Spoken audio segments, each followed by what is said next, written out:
Well, a very good afternoon from a sparkling Sydney harbour, and from the Sail Media team we're delighted to be able to bring you a parade of sail on the 18th of February 2024 from the magnificent Sydney harbour for the 150th anniversary of the James Craig, representing the Heritage Fleet, the Sydney Heritage Fleet.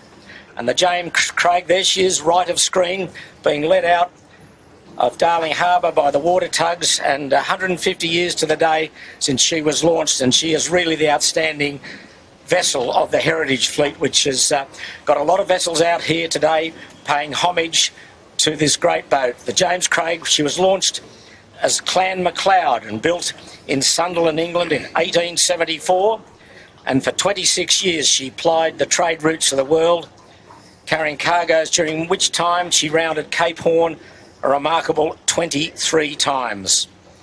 In 1900 she was purchased by Mr. J.J. Craig of Auckland, New Zealand, and her name was changed then to the James Craig, and she was used on the Trans-Tasman routes as a general cargo carrier. And in 1911 she was laid up because of increasing competition from the steamships, and they were making the sailing vessels uneconomical.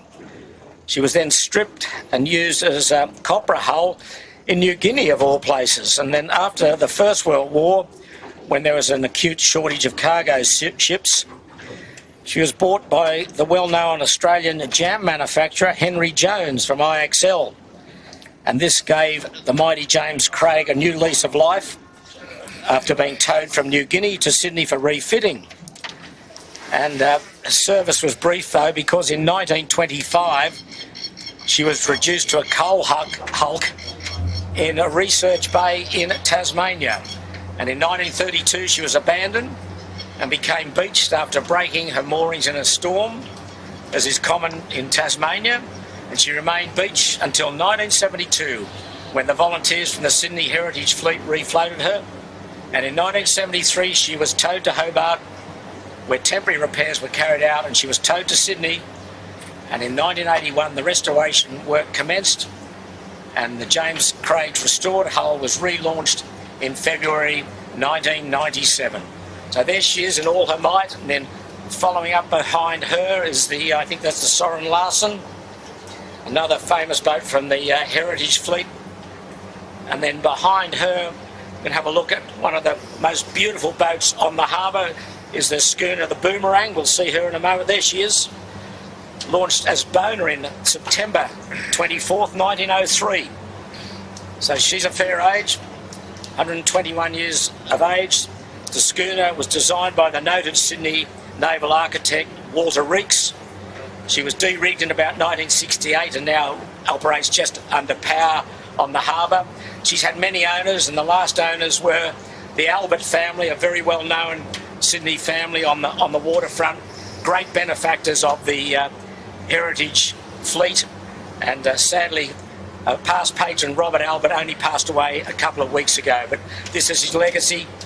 And you can see the flag on the stern, the ensign on the flag on the stern, flying at half-mast as a tribute to Robert, and certainly a tribute to the Albert family.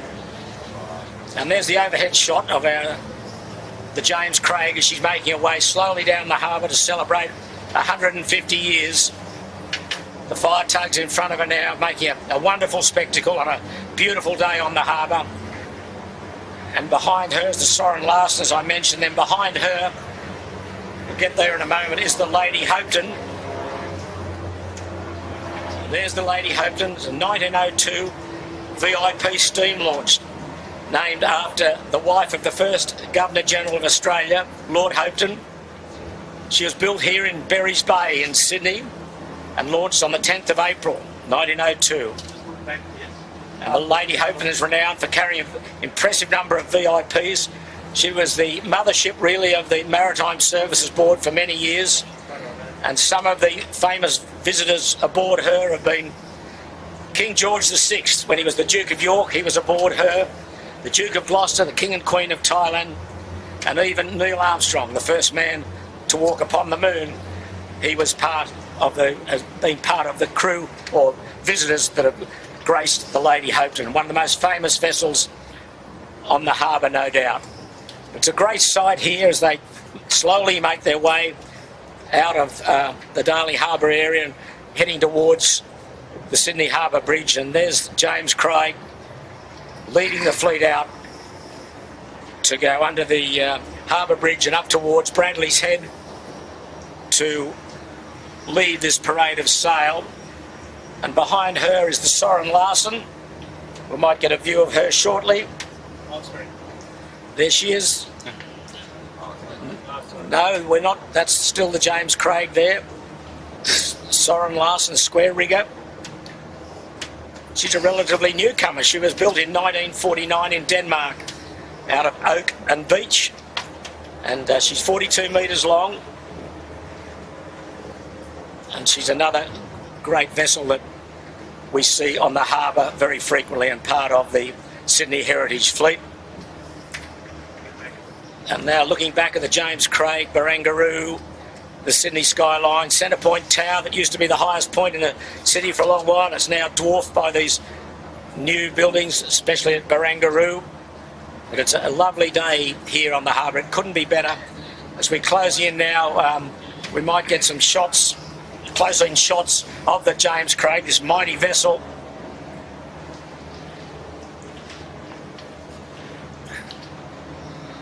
The crew up in the yards, up at the foremast there.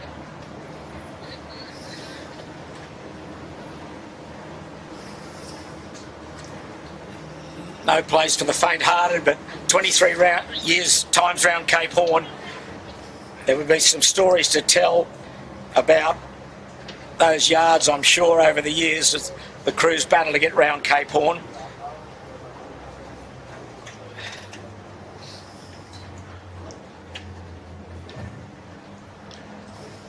There are 4 operational barks from the 19th century still capable of sailing. The Star of India in San Diego. As we look at the crew up on the bowsprit, the James Craig in Sydney, the Elsa in Galveston, Texas, and the Bellum in France. Of these, the James Craig is the only one in the Southern Hemisphere and is the only of the 4 which regularly carries members of the general public to sea. She is a true restoration. She is not a replica.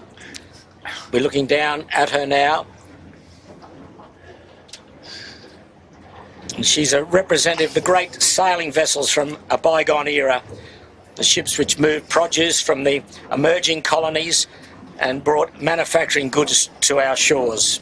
She's very much a tangible link, really, between modern Australia and the days of sail during which this country developed its nationhood.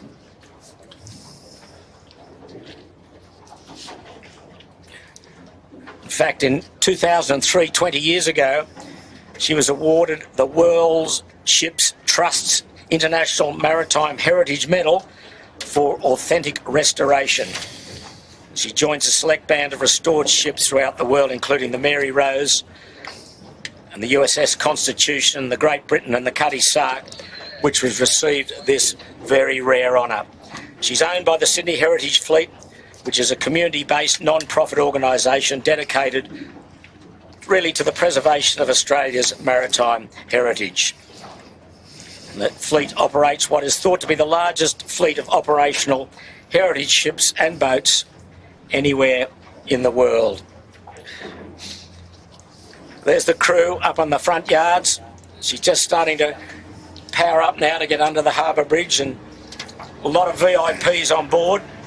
We might see if we get a close-up there of the VIPs, because 2 very special VIPs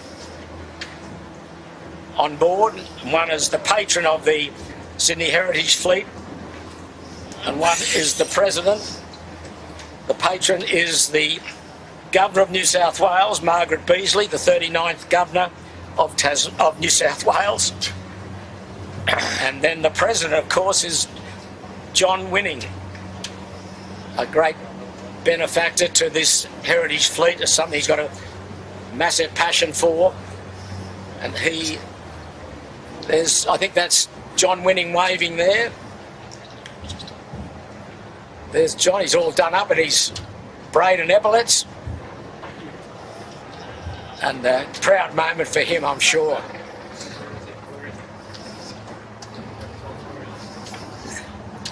And there's the James Craig. The governor's there somewhere, enjoying what is a beautiful Sydney day. The Soren Larson behind her. And there the VIPs waving. There they are. Enjoying a cocktail or two, you'd think.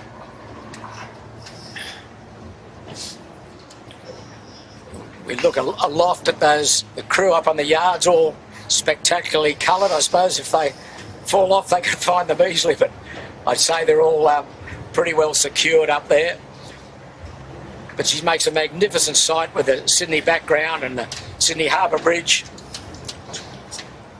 And she's going to wend her way up towards Bradley's Head, and a fleet of a lot of the Heritage Fleet following behind, as we saw the Soren Larson, the Lady Hopeton.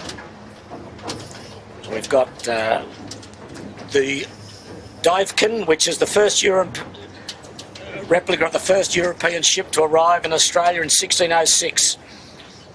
She landed at Cape York. We've got the Currawong, the motor tug, constructed by the Royal Australian Navy, built by the Stannard brothers, famous name on the Sydney waterfront. We mentioned the Boomerang, she's out there. The Waratah, the steam tug, built in 1902. So these boats are all old, and there's a dedicated bunch of volunteers that get these boats going and keep them in this great condition, and there's been some wonderful benefactors to the Sydney Heritage Fleet over the years. And I mentioned the Albert family. They're great benefactors for not only the Heritage Fleet, but in general around for the opera and hospitals in Australia. So great philanthropists, as well as many others that have donated to this cause. But you've got to have a passion, and these people certainly have a passion, the workers and the supporters.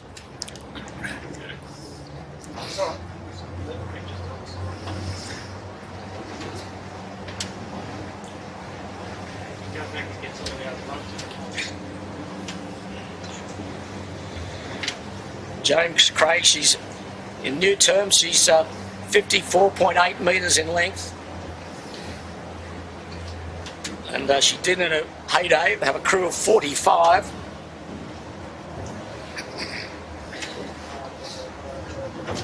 She's 150 years old this year.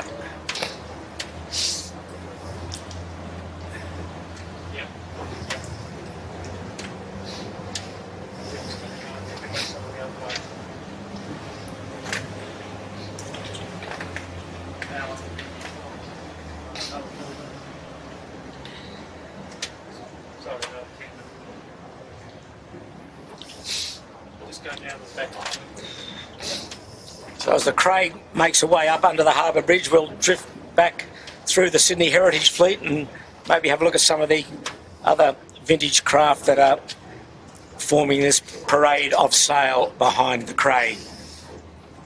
Soren Larson there, we've mentioned her.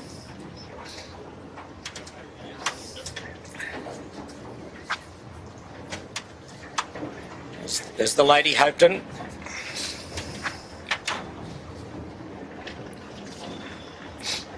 As I said, she used to be the #1 vessel for the old Maritime Services Board, and the head of the Maritime Services Board when John Winning was a young fellow was a guy called Captain Whitten, who lived just round the corner from John Winning, and he was connected with the Vaucluse Amateur 12-foot Sailing Club, where he was the patron, and he used to use the boat, as you'd say, on ceremonial duties to watch the 12-foot skiff Australian Championship and take a lot of us out to watch those championships. I'm sure it was all part of the ceremonial duties that he had. So a lot of great memories there. And behind her we see another of the vessels.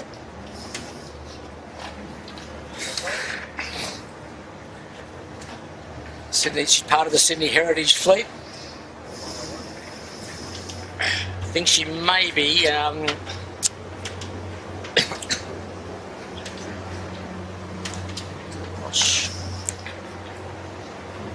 not sure what boat that is, but behind her, well, we'll see if we can get a name and then we can identify her. Oh, the Bronzewing, okay, Bronzewing. Yeah, we know her. I think I know her. She's a motor tug. It's a 15.5 metre motor tug, and behind her is the Protex. This motor launch is the 5th of the Heritage Fleet to reach 100 years. She was launched in 1908.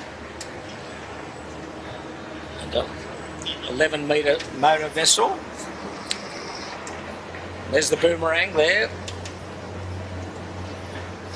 And alongside the Boomerang, I believe, is the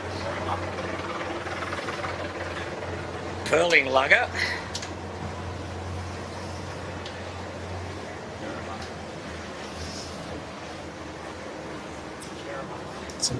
Okay, well, there's the Berrima. She's a motor launched in 1955. General workboat, was built down in La Perouse on Botany Bay. She's part of the fleet, and they're all in terrific condition, these boats. So much restoration work has gone in by the volunteers. And then, right coming around the point here at Barangaroo, there's an old vessel. There it is. That is the Kathleen Gillette. She raced in the very first Sydney to Hobart race in 1945 for Jack Earl, one of the founding fathers of the Sydney Hobart race.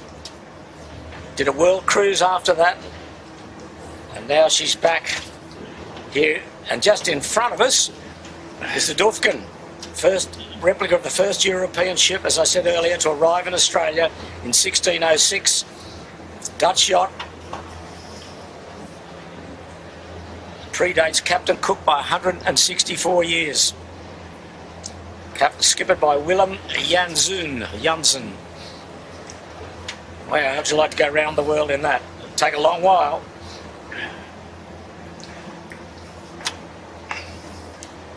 And here's the Waratah, a 1902 steam tug. Beautiful vessel, 33 metres in length. Still fully operational. Coal-fired steam tug, launched at Cockatoo Island here in Sydney on the 22nd of May 1902. She was used to tow dredges and barges between the various ports along the New South Wales coast. She was primarily based in Newcastle, I guess hence the name, Waratah. However, this remarkable old steamship really has often served on the harbour on infrastructure projects for the Public Works Department and as a relief pilot steamer. There she is. There's the Waratah, a fantastic vessel. We see her often out on the harbour. It's looking back towards Darling Harbour. So that's pretty much the fleet. As I said, Kathleen Gillette up here is slowly making her way up to under the harbour bridge. There she is at the top of screen. There she is. It took us 7 days to get to Hobart in 1945.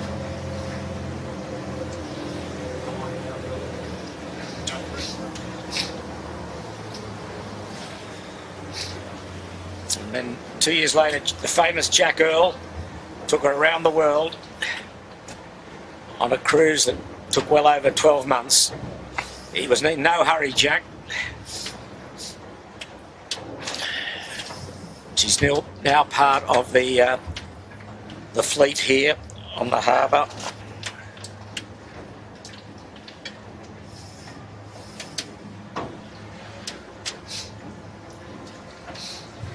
In 1987, she was found in Guam, actually, and bought by the Norwegian government and given to Australia as a bicentennial gift because she was designed by Colin Archer, a Norwegian of Scottish descent, a farmer in Queensland before returning to Norway. So that was the connection between Norway and Australia. She was restored and she was a gift from Norway to Australia for our bicentennial in 1988.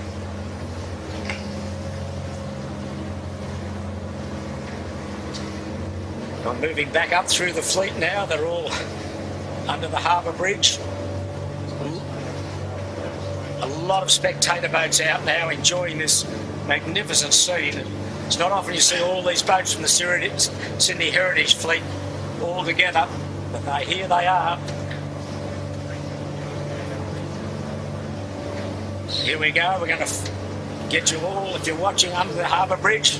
I'm sure many of you have done this before, but maybe if you haven't, watching from afar, it is something very special.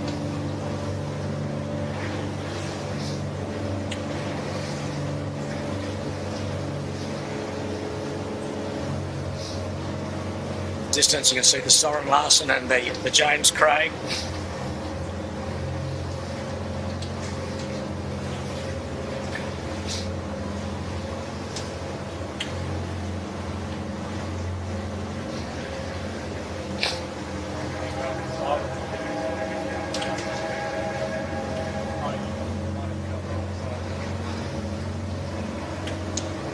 There's the Lady Hopeton letting off a bit of steam. The water tugs perform here a real avenue for this fleet to proceed up towards the Opera House and Fort Denison, two significant landmarks in Sydney Harbour. And we're coming up, there's the Soren Larsen in screen there, the white hull. 1991 she rounded Cape Horn as well, and she actually appeared in a few movies. The Anedon Line, which was a very BBC series, The French Lieutenant's Woman, In Search of Marie Celeste, and Shackleton. So she's got a history on the screen as well as on the water. And during the filming in 1988 of Shackleton, the Soren Larsen became the first sailing ship in 70 years to reach the Greenland Arctic Circle.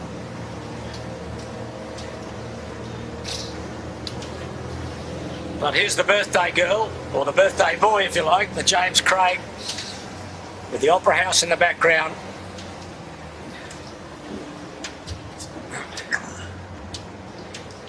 Crew's still high on the yards there. The VIPs down the back enjoying a lemonade or three. And the sky is cleared to the most magnificent day on the harbour. They couldn't have got a better day for it.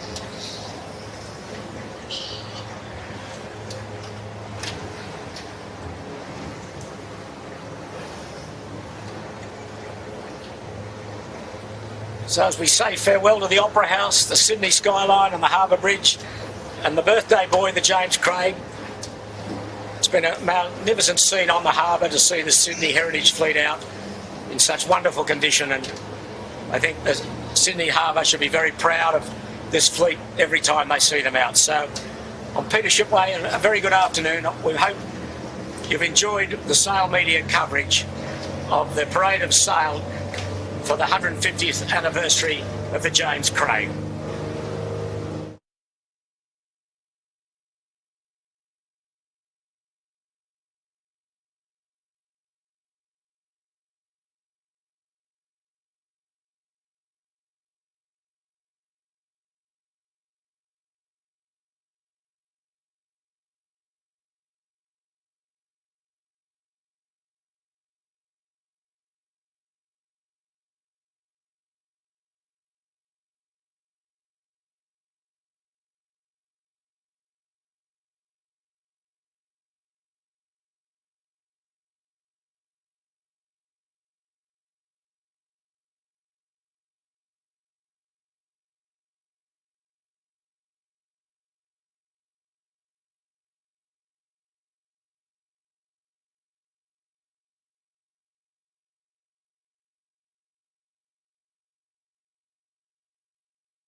So we'll introduce then go to Andu or not? Yeah. Say welcome to everyone. We'll say welcome to everyone or not.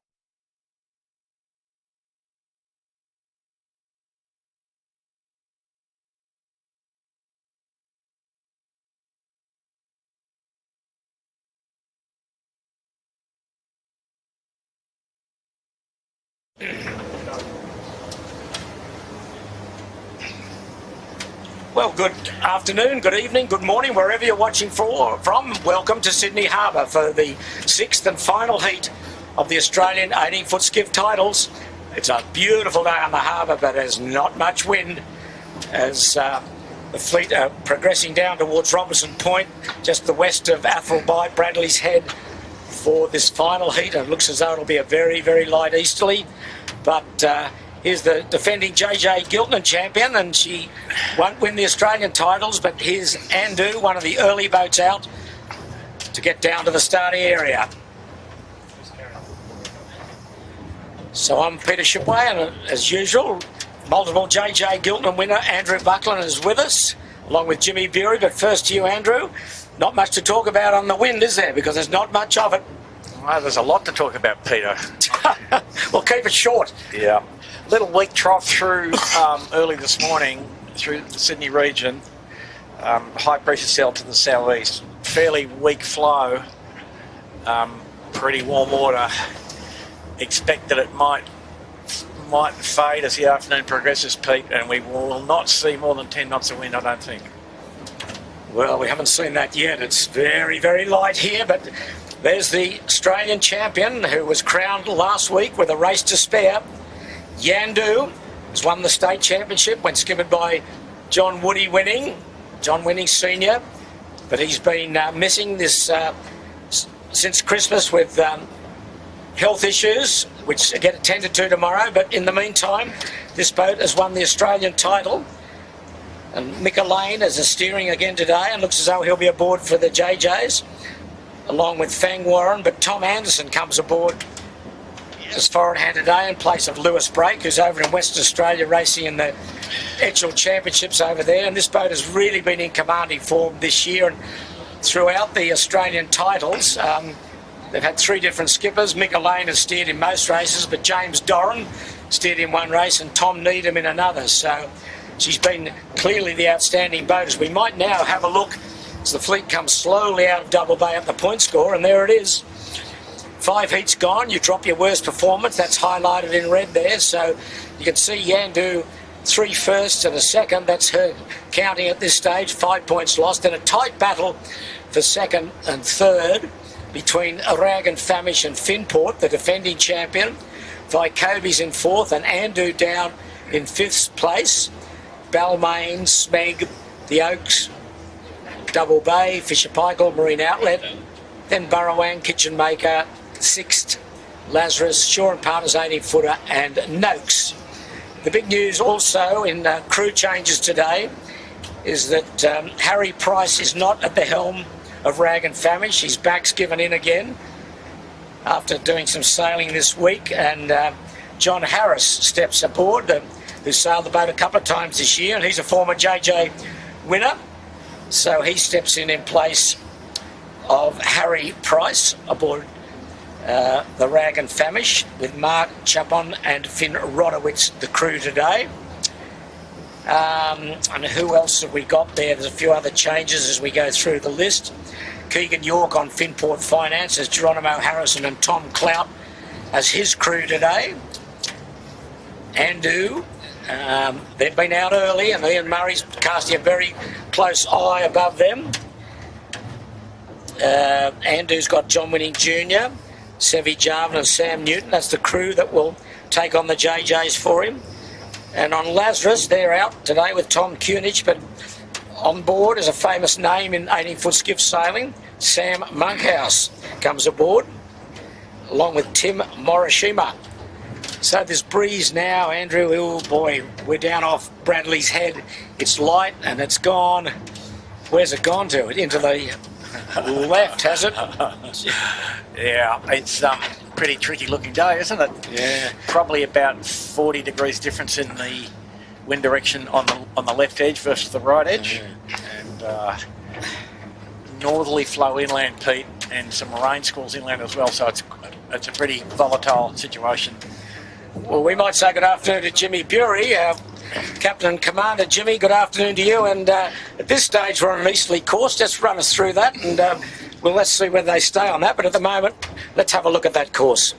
Good afternoon, Shipper. Yeah, as you said, it looks like they're shaping up for the easterly course, where the start will be down near Robinson Point, and then they work their way up to a laid mark in Rose Bay, down to Clark Island for the first time, then run over to Carrabba Point, which is basically Kirribilli, work their way back up to Rose Bay, run down to Carrabba Point, back up to Rose Bay, and then a finish just off Clark Island. So, but as you said, with not much breeze, it could be a long day.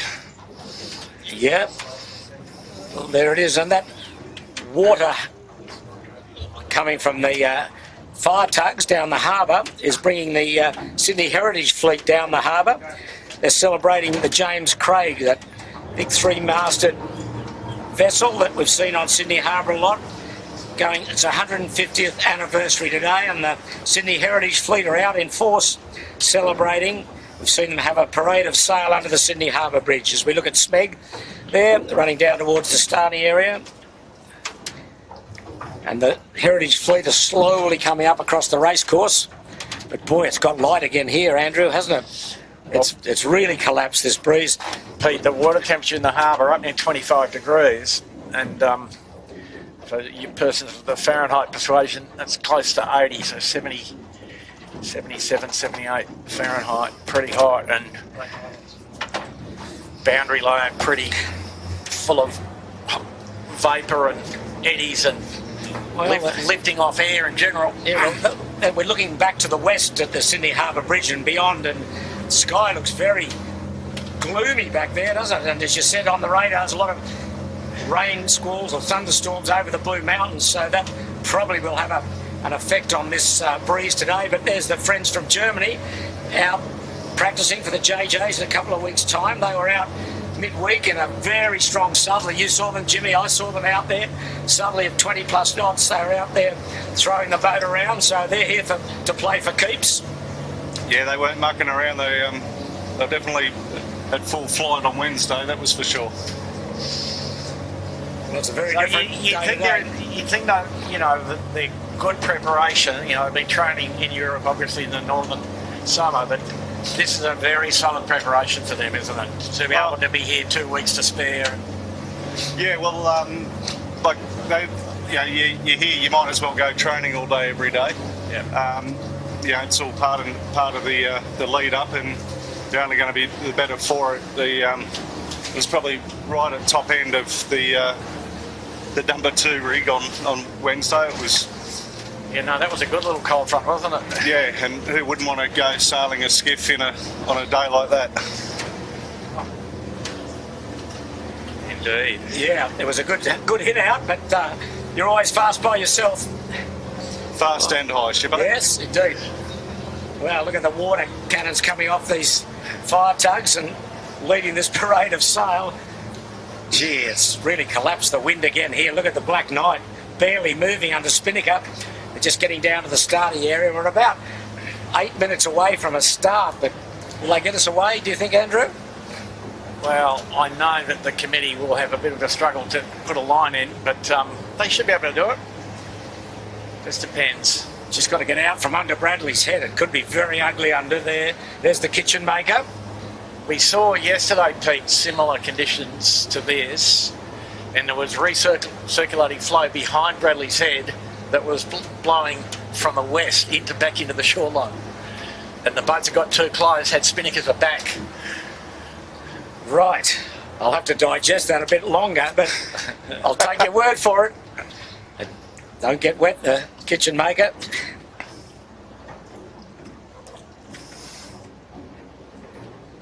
Okay, well, as we're awaiting the start, we've welcome everyone who's watching around the world to this streaming from the Sail Media team. We've got Joy Brown again from sunny Bribie Island. Hello to you, Mrs. Brown. I hope you're enjoying it. Ian Barnard's there again. Brian Phillips, a regular. Nipper Henderson's there. And I'd like to say hello to Bob Fraser, former I'd say, top sail maker in Sydney, the Fraser Loft, and then involved with Doyle on the 3D sails. And Bob watches each week, enjoys our coverage, so hello to you, Bob. And we've got, Chris Steele's back. Russell Moore's there. Hello to you, Russell. Chris Steele from Auckland. Hello to you, Chris. Ian Barnard, we said hello to you. Cameron Steinfeld, good evening from New York. Well, good evening to you, Cameron. Toronto, Canada, comes Keith Richardson. Olivia Dameron is back again.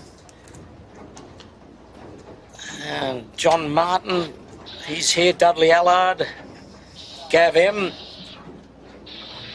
Have spent 6 weeks in Philippines. Now he's back in Glenelg in Adelaide. Cheers to you. Mick Ralph from the Gold Coast. A question for you, Mick asks Andrew, with 2 weeks to go. Who's the favourite for the JJs? Question without notice. Take the question on notice, Peter. All right. He'll tell you in about 3 weeks' time, Mick. That's right. So stay tuned. Don't leave us. And just while we're waiting for the start, I would like to mention, we mentioned well after the broadcast last week, so a lot of you may have missed it, that Jessica Christ, Jess, who we know from the 18-footer club, has moved on, and she's stood down from a role as the sailing secretary, I guess, and she has done a marvellous job over the years to get all this fleet out week after week and does all the admin behind the scenes, and she will be certainly missed. And I think on behalf of all the competitors and supporters and spectators, we thank you, Jess, for a job very, very well done, and good luck in your future endeavours. You will be missed. I'm sure we'll be able to see you around the club in the not too distant future. And just to add a tiny bit to that, Peter, if I may, the Jess World Championship standard windsurfer sailor. Absolutely. You know, and a two-time Olympian, was she? Yeah. And, did she win a bronze? She won an A medal, but she also recently won the Seniors World Championship. Yeah, well. Here we go. There on the deck of the ferry. So I can tell you we're on the AP. The postponement pennant is up on the committee boat.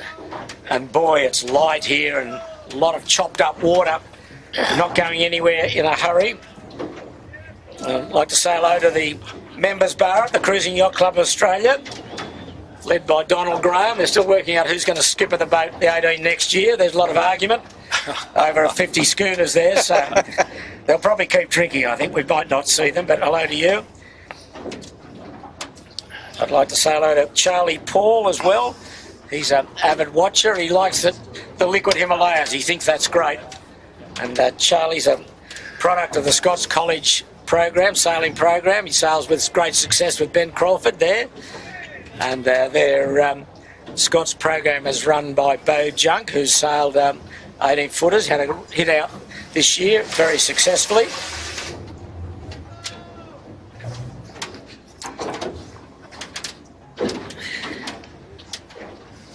So a few boys on the ferry, it looks as though they've had an early lemonade or three.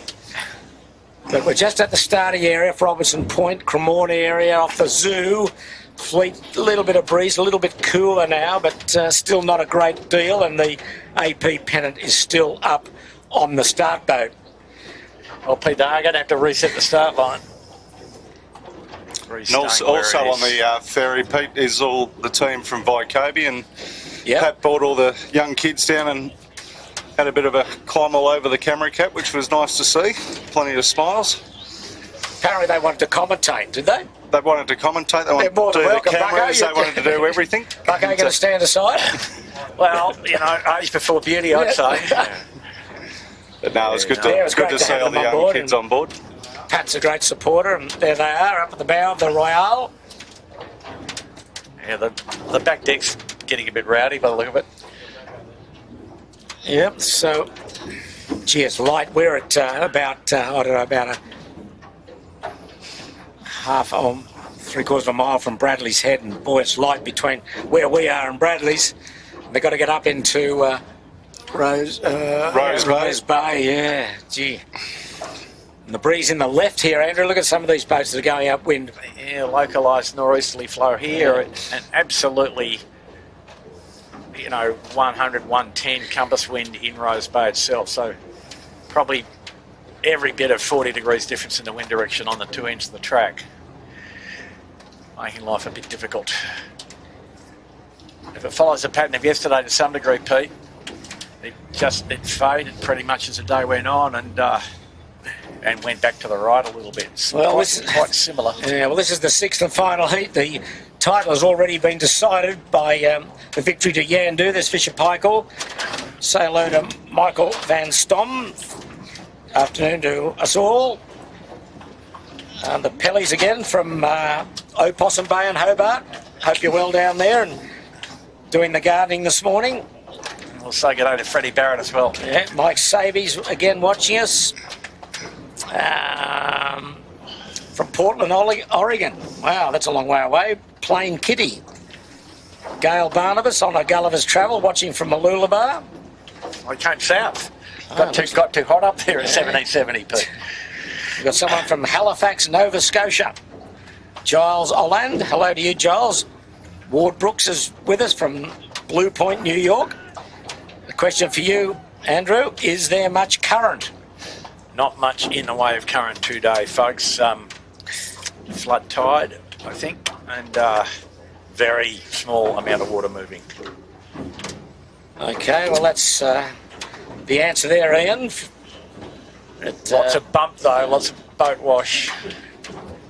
So, only half a metre of rise and fall. Okay, there's the Royal Oak Four Pines. Neap tide. Jacob Marks. And there's the harbour is a mass of boats, really. There's Sydney Heritage Fleet, there's 12-foot skiffs, there's 18-foot skiffs. I don't think they're going to get this course underway here, Andrew. Look at the breeze. Well, they've shifted the start line. They're not sitting on their hands. Yeah, but it's nearly a lay through to the first mark, is it? I mean... Well, anyway, as they go towards the island, the breeze heads. Yes. So they'll figure it out, but...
So in 80-foot racing, you're allowed to kiss the mark, and they carried on, but the mark, she was no longer.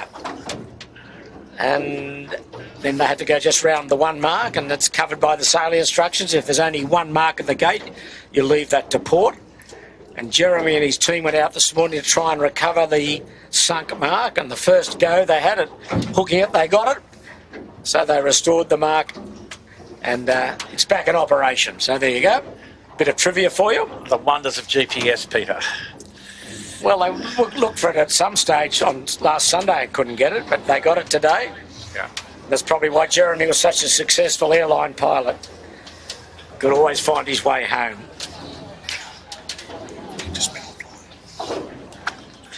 So two lady skippers today, Beck Hancock on Noakes and Emma Rankin on Shore and Partners. There's Noakes. just apologies to the viewers. We're having a little bit of transmission issues on and off, so if it's dropping in and out, we're trying our best to get a better signal, but there's not much we can do at the moment.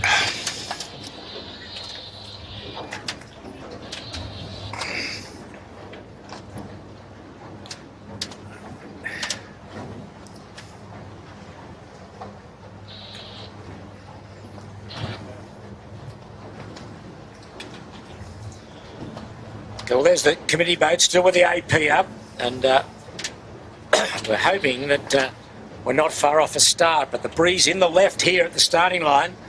First mark in Rose Bay, and if the breeze stays in that direction, it's almost a lay through. But as Andrew said, as further you get down towards Bradley's Head, the breeze will go right, and they'll probably get a reasonable beat in. Yeah, but the left side will pay the first Little bit, yes. First half mile. Wow, it's looking tricky. So it's tricky. Sky darkening in the west. There's Lazarus on the right, and today's partner is the Andu. They're our live stream partner, Vacaros. Their starting signals in operation. Each boat have got the Vacaros instrumentation on to tell them if they're over. Green to go, red to stop and go back. But final say will go to the committee boat, whether you're over or not. That's the committee boat we're looking at. The AP is down, so we're getting close, folks, to the sixth and final heat of the Australian 18-foot skiff championship. The real battle for the minor placings.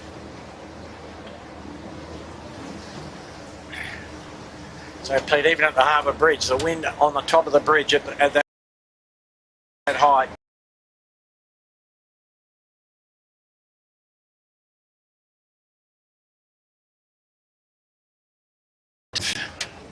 Yeah, some big variations.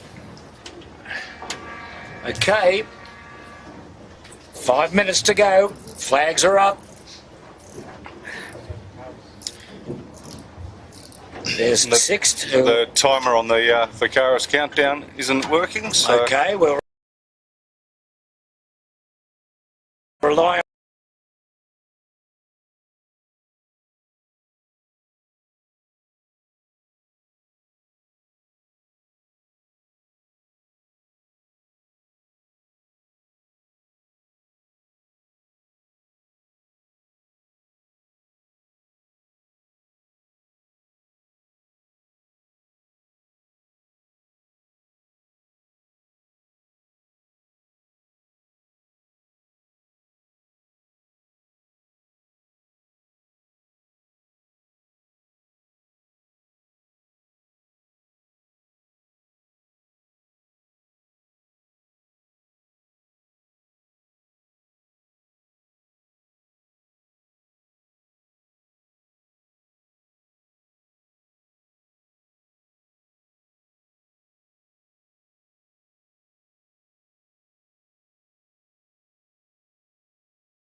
Okay, well, just over 3 minutes to go.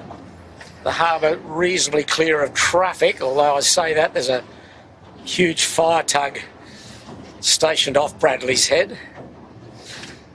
So, Pete, I mean, in this race, looking forward to the fight for second overall between the Rag and Finport. Both of them not at full strength. The Rag, I mean, not to belittle John Harris Jr., but John substituting in for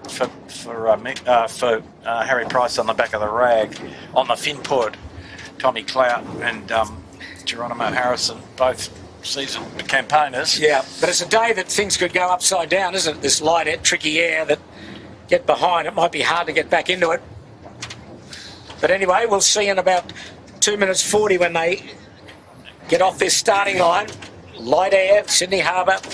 Light air and the breeze hard northeast at the start line almost, and it's different as you go up the track. Greetings from Vancouver, Canada. Wheels up over there, so good evening to you. And coming up to 2 minutes Boy, it is light and bumpy. The pictures probably don't tell you how gloomy it is over the, looking to the west and northwest. I think we've got a lot of storm activity in the Blue Mountains, which are sort of 60 or so miles inland. Yeah, or so even a bit less. So no rain showing on the ocean at all. No. And the rain entirely on the land. At the cooler air of the mountains, indeed. So, minute 40 to go, and what are you thinking here, Andrew? You're liking the pin? yeah, well, it's got a big bias, and the committee might have to blow this one up because the pin needs to go back another 100 metres, really. Yes. So there might be a big fight down that end. Well, you can't cross the line on starboard. No, that's always a worry. I think the Robertson Point lighthouse there. And there'll be the usual hopefuls on port, I think. Find a hole and go for it. Yeah. Yandu's down there, the leader of the point score, and can't be beaten for this title. There's the pin end with just under a minute to go. So, and you'll see that Rag and Famish and Shaw and Partners and perhaps Burrowing sailing along the line on starboard, looking to foreclose the options of the people hoping to start on port at the other end. Yeah, they're all starting to get down that end. As you can see on screen, folks, that Lazarus basically sailing perpendicular to the line on port. Yes. Hard to cross on starboard, but they're laying up at least, so it might be okay. Okay, 20 seconds to go. Yandu's in good spot up there, so's Finport and Marine Outlet. Rag and Famish going down on starboard. He'd probably get across there and tack as soon as he can. Yep. No, he's done it well, and he's 6 seconds. Are we going to be clear? John's got a reputation for being pretty accurate in these matters, but here we go. Okay, what do we got? I think we're all clear, are we? Amazing. Yeah, we're all clear. And who's that jumped out? Marine Outlet, yeah. John Cooley. Yep. And, really good start, but boy, it's light. And the Finport and the Yandu. And the Andu, a terrible start. Yeah, Andu got really buried there. So this will be a test for her to get back into this. Now, which side of the water spouts do we go, mate? You've got a view? Well, off screen, but where the fleet are going, there's this water tug celebrating the 150th anniversary of the James Craig, spraying water everywhere. So if they weren't wet now, they're going to be wet in about 5 minutes' time, but they're off on majority, well, they're all on port, really.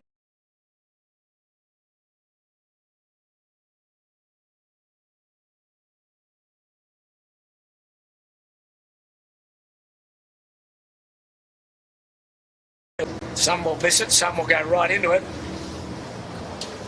Some boats have got 3 on trapeze, most have got 2.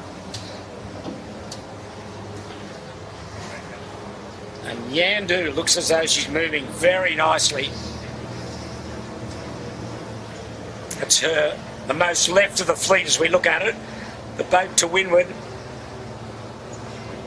is Finport. And Andu, after a very ordinary start, has gone right out to the left-hand side to clear her air and then try and find a vane to get back in contact here. She's giving them a big start. Now, so we're travelling with Andu, who's in the back third of the fleet. And just about to get to the zone under the headland where the wind, the flow becomes turbulent. Yeah, well, at the moment she's got good pressure and good height in the left. That's the leading group she's looking at, but I think as the further she gets down, the breeze will leave her and probably head her. Oh, Yandu's just stopped behind Balmain there. Wait till we see her there. She's absolutely stopped. Yeah. They're all stopped. We've got a hard right in the breeze. I think that might be some interference from the water. Yeah, the boats are just absolutely drifting there, some of them, but there's only wind on the left edge really at the moment. Oh boy, it is a big hole out there. They've all gone into.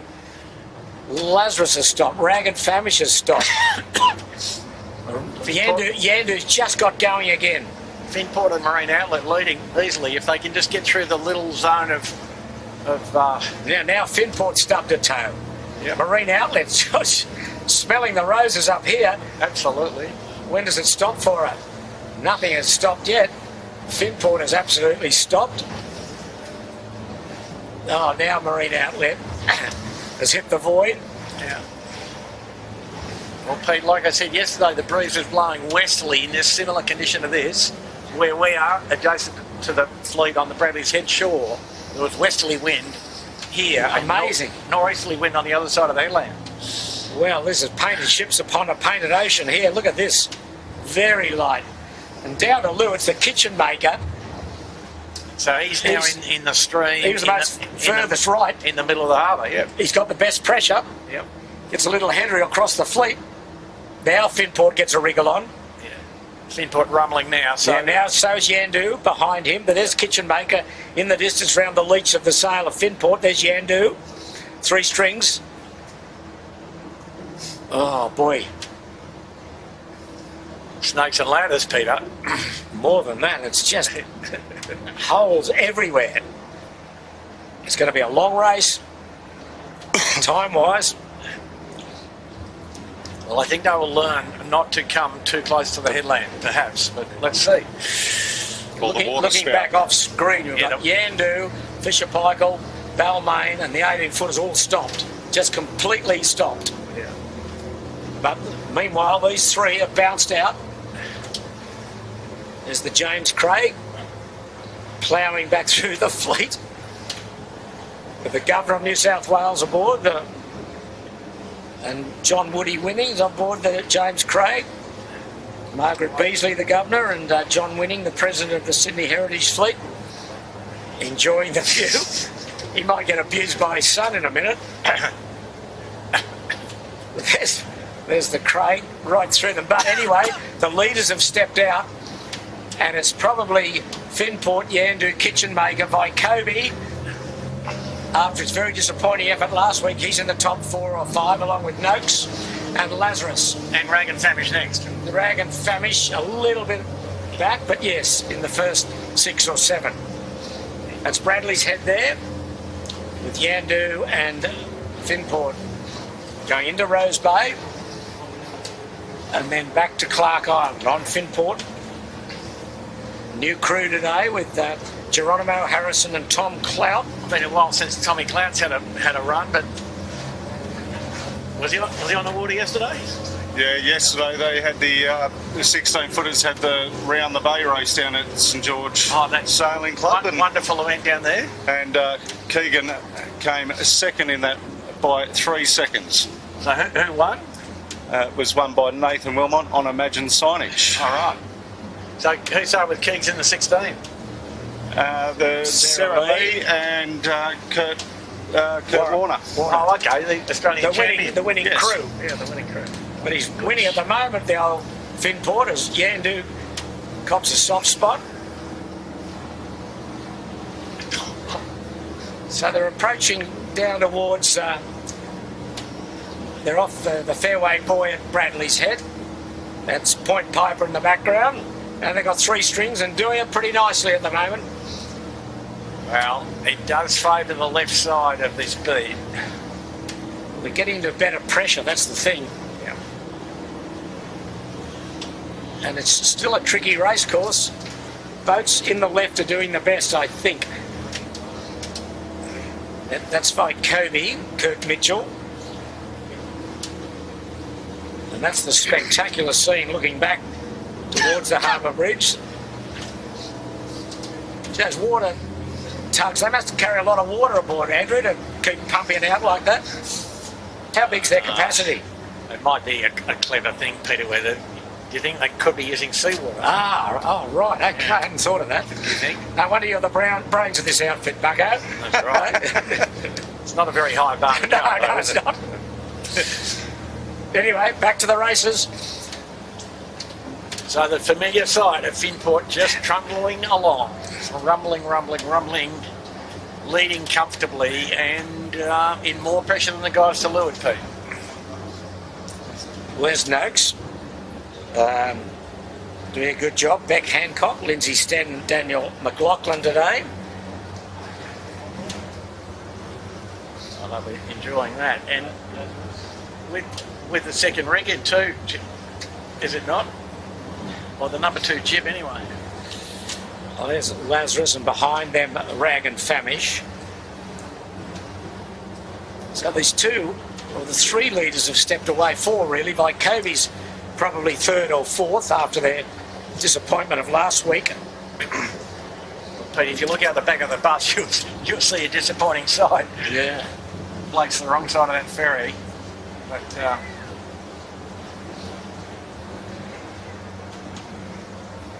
this is, if you remember the first heat of the Gilpin a couple of years, it was the last year, Pete, the Finport led by a long way and just kept going away. Yes. In not dissimilar conditions to this, in fact. Yeah.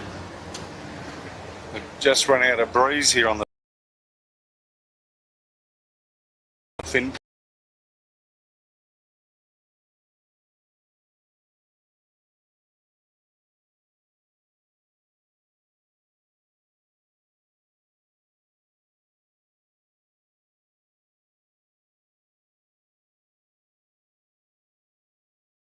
Do.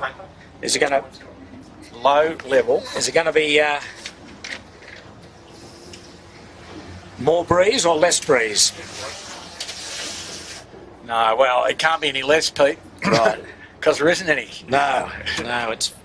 Oh, I can see now, Finport. Coming off the shore, just off screen, is the kitchen maker on starboard. See him there, just going behind Yandu. We'll see him in a moment. That's Lachlan Steele, Jerome Watts and Darcy McCracken. They've done a pretty fair job up here. No, they have. And they'll just... Vykobi just pulling behind. Oh, yes, she's just pulling behind them. You'll see Vykobi. There she is now. That's Point Piper, the Royal Prince Edward Yacht Club area, for those that know Sydney Harbour. So And it is Snakes and Ladders join the dots. It does look as if the pressure is best over this side. So we might see Finport come across to Shark here, Pete, I think, in a tick. They're still a long way off this weather mark, aren't they? Yes, they are. And it's going to get trickier as they get further in.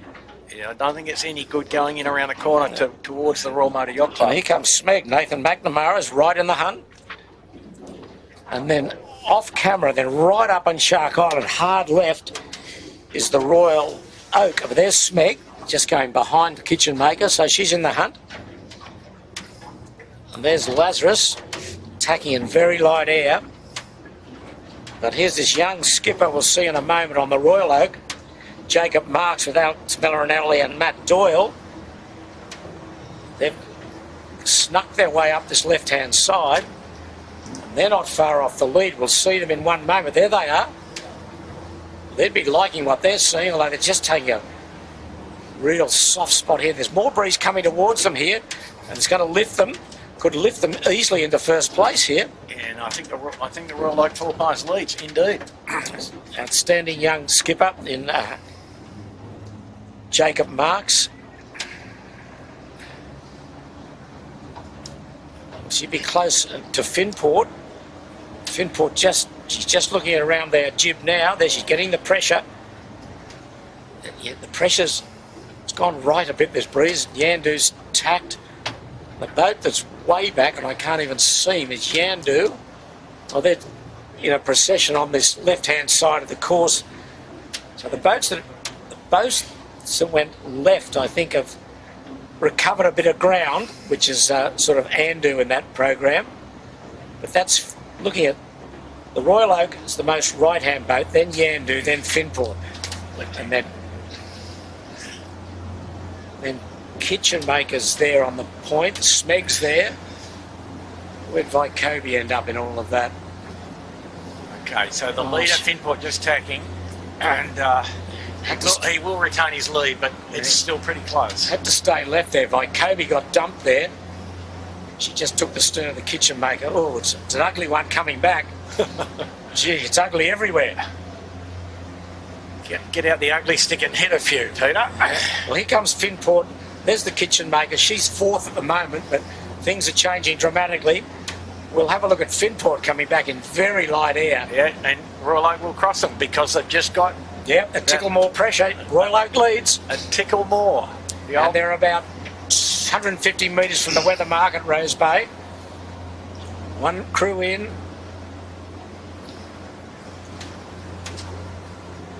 Going to be a bit of a long day, Pete, isn't it? It is. It's going to be a very long day.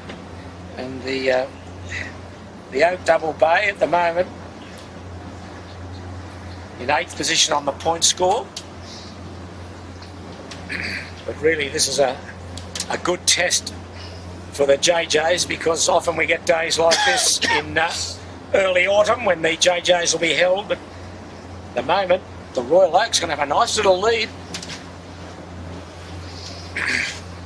Finport second, but she's going to be a good minute behind in this breeze because there's not much of it. Well, Finport in second. Good 150 yards in arrears now of the Royal Oak. If the Royal Oak can keep rumbling.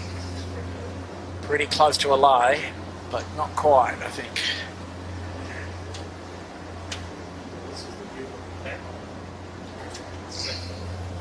That's the light air view looking back. Fully sick, bro, I'd say. Fully sick. Great look, though, isn't it? Royal Oak Lane, Jimmy. How about that? The body language suggests that. That's correct. Yeah, we like that. And the posture as well. The posture. Very snappy drive set coming up, I'm telling you. Wow, that's amazing, isn't it, Pete? They laid spot on from about 3/4 of a mile away. Yep, here we go, jubbing. Yep, pretty good. Oh, come on, boys. Sheet on. No, that's There not they bad. go. Not too bad.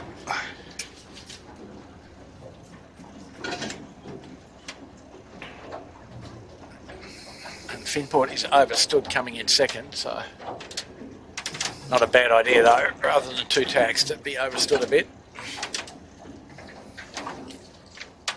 Come on, men, wait up and press. I think just moving at this point is a bonus. An achievement, you reckon, Jim?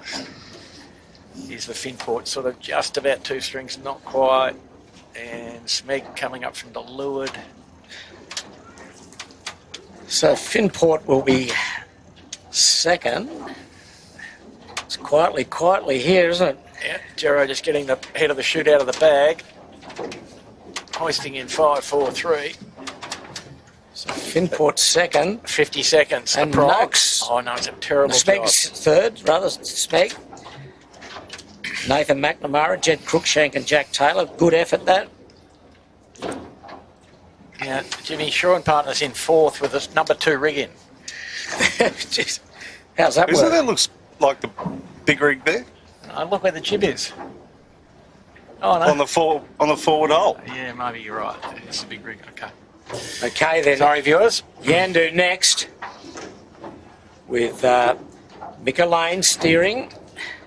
That's how you do a jibe set. With Fang Warren and Tom Anderson in today as in the bow. Oh. And Shaw and partners, Emma Rankin. Terrific job. And here comes Vycobi. They just got lost a little bit that last part of the beat. Then Marine Outlet. Who led early. Well, he led early, got a terrific start. Then the Kitchen Maker.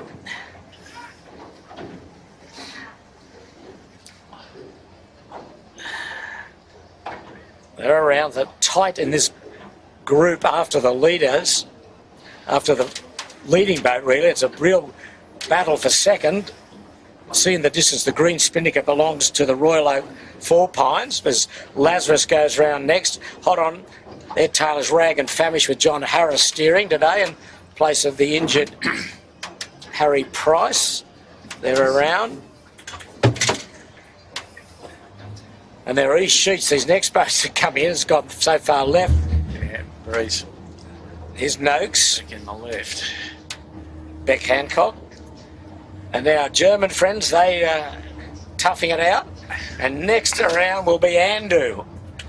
Boy, they suffered after that, not getting off that starting line. She's a lot of work to do to get back into this, followed by sixth. Andu around on the tail of our German friend, sixth. Then Fisher Paykel. Balmain still to come up. Burrawang still coming upwind.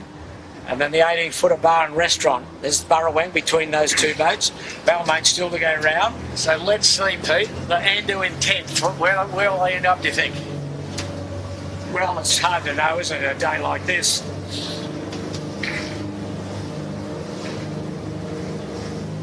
Pretty straightforward Sydney VMG run all the way back down to Carrabba Point. Carrabba Point. And there's enough north in it, they're not lowing, so they'll be dropping and Tursal reaching up to the mark. So the question, Andrew, is should the 5 tons get the early Kumquat award for the day? No, okay, right. I'm just throwing it out there.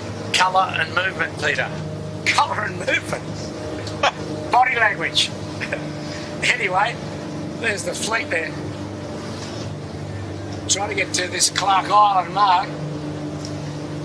So it's a VMG. Oh, that's right. Yeah, they've got to go Clark Island first time and then down to Clark. Yeah. So the order is Royal Oak, Be very tight across the bottom. leading. Yes. Then Finport, Smeg, Yandu, Vaikobi, Shaw and Partners, Lazarus, Kitchen Maker. That's the leading bug. So this is the battle for second at the moment, chasing the Royal Oak. Yandu working hard to get over the top of Smeg. And Finport just trying to get their nose out to clear their air.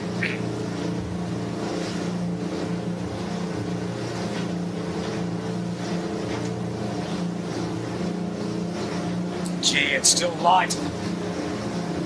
This race is going to take a long time to finish. So Pete, the Finport has reduced the margin to Royal Oak, I think, in this first part of this run. Yes, I'd go along with that. He's starting to get some nice depth as well. He's approximately halved it, I would say. They have always been pretty quick though, downhill, haven't they, Jimmy? So Yeah. the Royal Oak are getting a header, which they probably don't want at the moment. So they're not going to get down to the mark, but He's at VMG running calmly. But then it'll be a two-star reach from the corner, I think. Whereas he's so far in the north. Still, he'll be enjoying the lead, Pete. it's a very nice lead.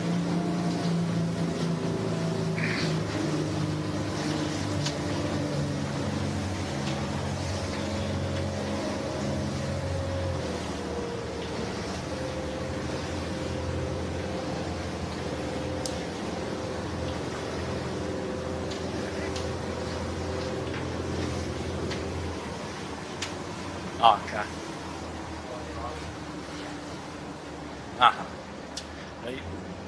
Royal Oak should be coming up to jibe. He's probably just going around the back of that powerboat you can see in the background.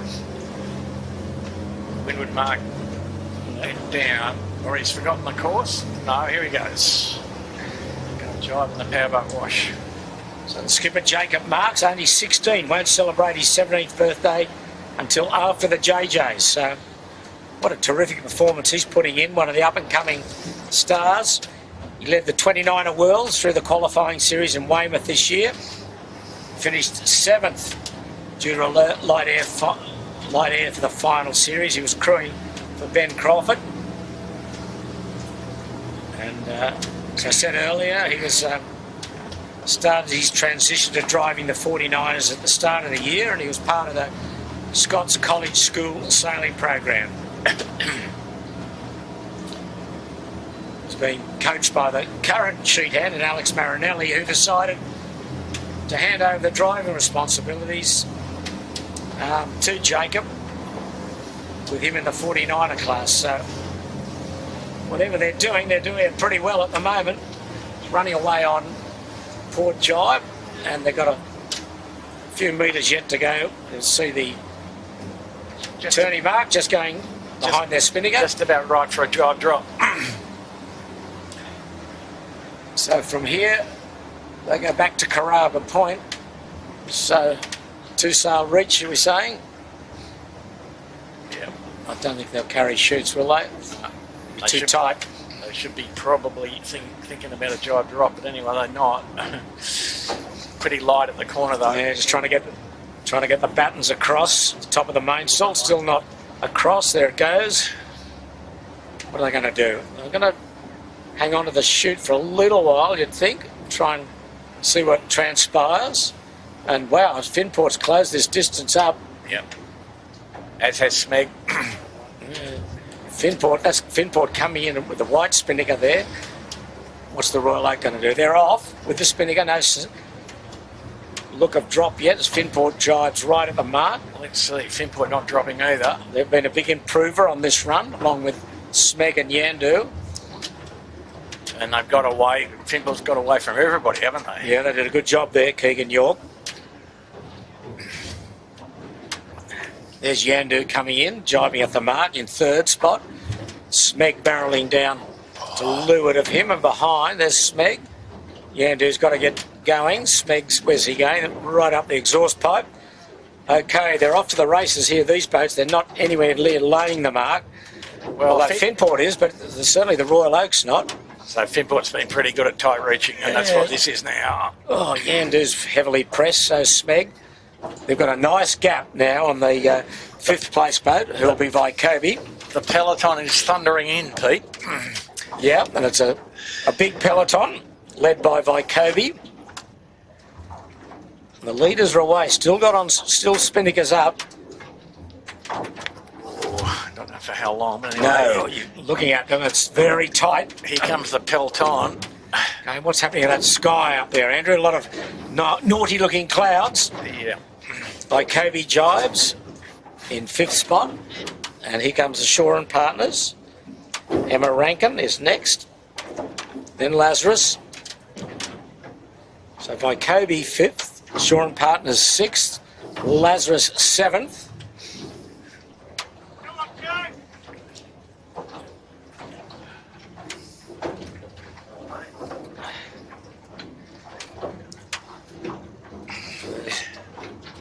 Next will be the Rag with John Harris steering. It's getting a little puff, and the leaders are still carrying spinnakers in the distance towards Carraba Point, up in the Kirribilli area. Okay, here the Germans with the green and black spinnaker. Just fudging their way down the mark. To lure to them is the Kitchen Maker. Then Marine Outlet leads Andu and 6th.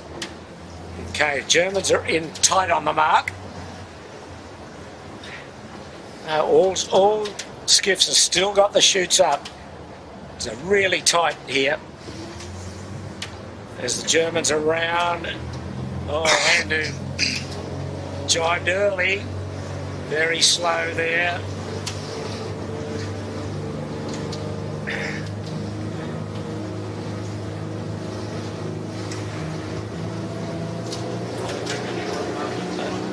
Okay, we're on Shaw and Partners red chute.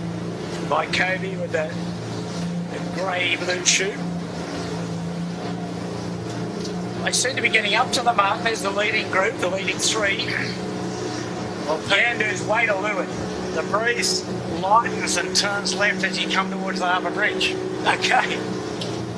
Sorry, and left meaning become more easterly facing upwind, shall we say.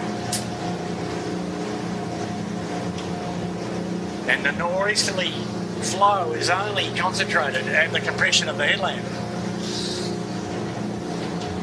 I think I can see the mark up there. And Yeah. And they like getting up northeast flow as they get near the white light to get back down again. It's quite Smeg's just run out of it there. quite dynamic. Down to leeward of her, Yandu's had the same problem with a bit of ferry wash and lee. Bit of aero wash, Peter. Aero wash, and there it is. Yes. It never leaves us, that aero wash. That'll make the Macquarie Dictionary in the next edition, Shippo. They pick a word of the year, don't they? Aero wash. Bucko's got about 15 in the awards ceremony.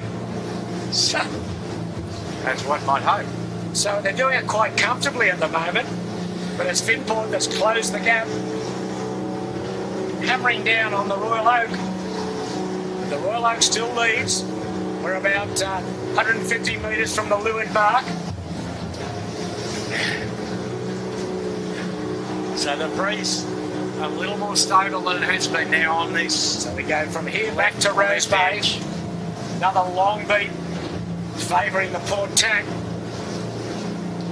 Can't quite see the marking shot yet.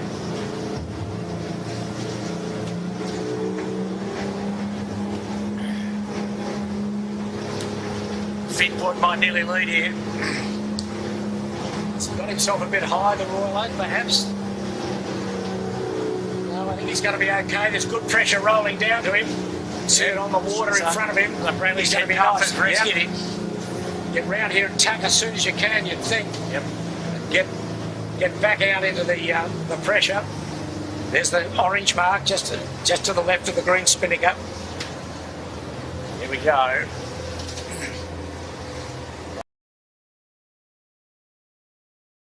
Oh yeah.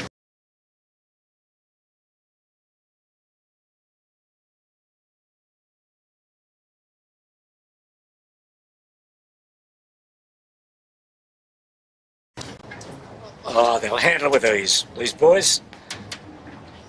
Working hard there. Well judged. Finport a bit more conservative. Nice. In the background. Oh, okay, spinning it down. Finport going to have trouble here. He's stalled out. Oh, it's got light. It's just a real light spot he's in. Yeah. Got a little bit of work to do to get down to it. No, he's okay. He's got a touch flow on the jibbing and he's all right. Way down to Lewitt Yandu's struggling to get up to this mark. He's going to drop early. Okay, there's Finport around in lighter. There's Yandu. You just see him dropping spinnaker. Smeg now clearly into third spot. Yep. You've got to do something about this, boys. You've got to drop your chute. So, good header. Finport would be well advised to get on the other tack, I think so, but still the Royal Oak goes on star, but hasn't tacked yet. Comes Smeg. Here comes Yandu, will be clearly fourth. Wow. Gee, it's tricky up here. It's light after a good puff that Smeg had. Now she's in light air again. Then there's Charter Cat just in the way, yeah, making perfect. evasive action. He wins an early Kumquat award. Got his nav lights on. That's pretty handy. Yep. At least you know where he is. Okay, Smeg in third spot. Nathan McNamara, Jed Crookshank and Jack Taylor. Good effort. The boat's still going in on. No, they've just flopped over. No, but they've just tacked over. Here comes Yandu in fourth spot. Well, a little bit of compression up against the light there, Pete. Yeah, so but it looks light between here and Bradley's. This mark off Robertson Point as Yandu goes round. Stormy looking sky to the west. Next will be Vykobi. She's held down fifth spot. And behind her will be Shaw and Partners. And then Rag and Famish. So this will be a good test, this beat. Which way to go? Join the pressure dots, I think, Andrew, don't you, really? That's what it's about here. Well, they're nearly laying on port from there, so all they can do is go as fast as they can. Okay, Vykobi round. Kirk Mitchell is around with Andrew Stevenson and Daniel Barnett. Saw Daniel's father in the park today. Going in for an early lemonade, he was. There they're around. Nice job. Shaw and Partners. Cam McDonald and Tom Quigley with Emma Rankin. And then following them, we've got, who we got here? Jimmy? Rag and Famish. Oh, Rag and Famish, yep. The Lazarus. Okay. With the Lazarus with a full guest crew. Yep. There's Sam Monkhouse and Tim Morishima. Okay. There's the Rag round. Not a bad effort, is it?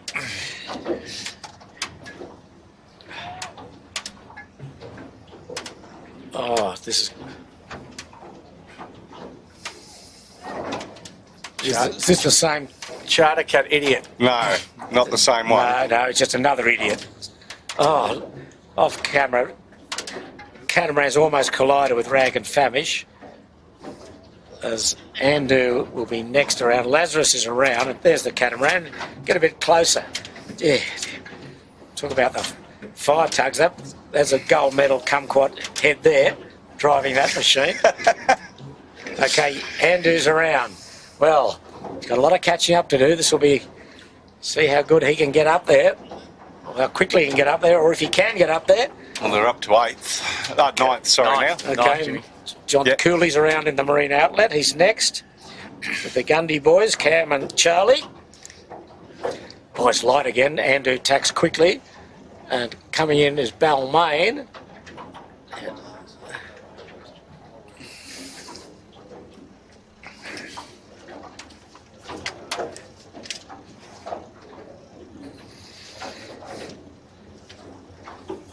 Yeah, so I asked earlier about the Balmain boys on their little rig. They have the jib, the shorter jib, and the reason why is when they inherited Woody's old Yandu, it had the shorter jib, and they liked the balance of it, and they sailed on another boat which had the full the jib to the outboard setting, and they didn't quite like the balance of that, so that's why the Balmain guys have it on the smaller jib. So there you go.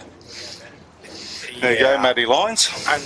And Matty, what you'll find also is that, for example, the Andu has got a set up with quite a bit more mast rate than most of the fleet to restore that balance. So there is a view that the centreboard case, or some position between the two would be ideal, or the centreboard case moved aft a little bit with the shorter footed jib. So there's a little bit of juggling that one could suggest. A few theories going on there. The suggestion box is getting fuller, right? It's full, exactly. Okay, well, the German boat has just gone round, the Black Knight. Next to go round will be Sixth. This is Sydney Harbour at its absolutely most difficult, isn't it? Yes, it is. Bumpy, two different breezes. There's Sixth around.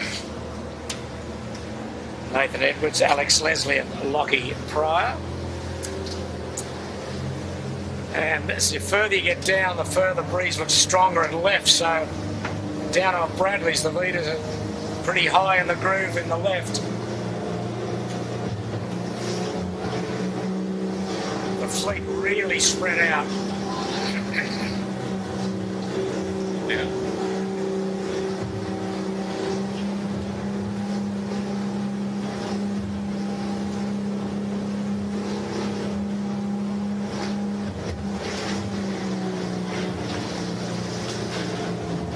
There's Vykobi out in good pressure with Shaw and partners. You can see Rag and Famish struggling to hold the lane there.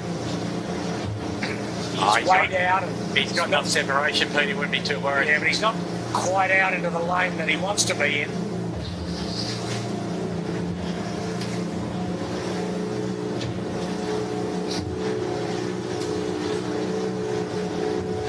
Oh, Shaw and partners just took a massive header.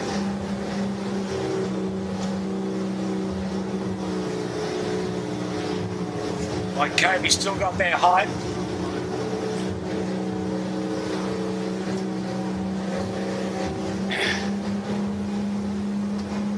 So on screen, Smeg and Yandu just in the turbulent zone off the headland here. Smeg struggling, look at that. Yeah. Sorry, Smeg and just bouncing up and down. They're just getting a flow now, but up ahead of them, these boats are vying for third position. Up ahead of them, looks like Finport snuck himself into the lead. He's come round the front of the Royal Oak. They're both now lifting in pressure. Certainly very close. Yeah. And Pete, I think a little more breeze coming in off the ocean now on the right edge here. So the breeze is going to go back to the right and build a little. There. Pressure of the Royal Oaks course now, they're almost laying. They probably will suffer as they get further down the track. Yeah. But they're the two leaders. But I think the race gets a bit easier from here on. If it's just a little build and then it's a VMG run to the bottom, not much happens VMG running. But there's nice pressure off Bradley's looking from where we are. We're off near Bradley's head. Yeah, I'm waiting to see somebody take the odds and go back in there, but you'd be a bit... You might overlay, would you, do you think? Yeah, but that probably wouldn't kill you, would it? No, probably wouldn't hurt. Not at all. Anyway, there's the Royal Oak and Finport doing what they're doing well, is leading the fleet. Behind them is Smeg and Yandu. Yeah, Finport just crawling around the bow of the... Yes, he's looking good, looking strong now. And starting to show some of the form that won him the Australian title last year, and coming good at the right time as far as the JJ Gilton is concerned in 2 weeks' time. I mean, Keeg's done an impressive amount of sailing this year, hasn't he, Jimmy? I think that's all he does now, is just sail. Well, don't forget he's got a different crew aboard today, Geronimo Harrison and Tom Clout. Yeah, nothing wrong with either of those. Well, they're doing a very good job. So probably at the lighter end of the scale, Tommy, though, is 70-something kilos. Gero's... Now they're getting good pressure, look, bending their backs and laying. Yeah. Because the breeze is best we've seen here on the harbour off Bradley's Head at the moment. So, folks, it's built, but it hasn't turned. It's retained its easterly vector. Oh, there'll be... How far do you go up here and before you crack sheets? Oh, They're yes. aiming at Shark Island, the two leaders at the moment. Start driving at the mark when you get into the Dardanelles, Pete. Yes. Nice headstay sag on the Finport. Beautiful. Good 3 strings here now, so he's starting to think about a little bit of deep power, I think, almost, Pete. How about that? Royal Oak, the jib bolted in very solidly. It is, isn't it? Both boats sail with these two boats both sheeted pretty hard. And now the fabulous Yandu from the top. Nice trim too. So they're not going anywhere, Pete, are they? They're having a nice old parade lap. Yes. They're finding their way into third spot. Well, they'll be getting to the Giltons with some confidence. Yeah, Finport just hitting a soft spot ahead. Only one race not on the podium in Australia. That's not bad. Just see Finport got light here. Royal Oak coming into that light spot. Well, it's the old wind shadow Yes. of the pine trees of Shark Island, Pete, which even since I was a lad have grown quite a bit. Next week it plays host to Sail GP, and they've changed the name to Genesis Island. Can you believe that? How much did that cost them? Who got the money? Where's our bit? Yeah, I haven't seen it yet. But there's still not much in this. You wouldn't want to make a little mistake or you stub your toe, you could be in trouble. Pete, I think the Sail GP budget for optic fibre cabling is more than our annual budget.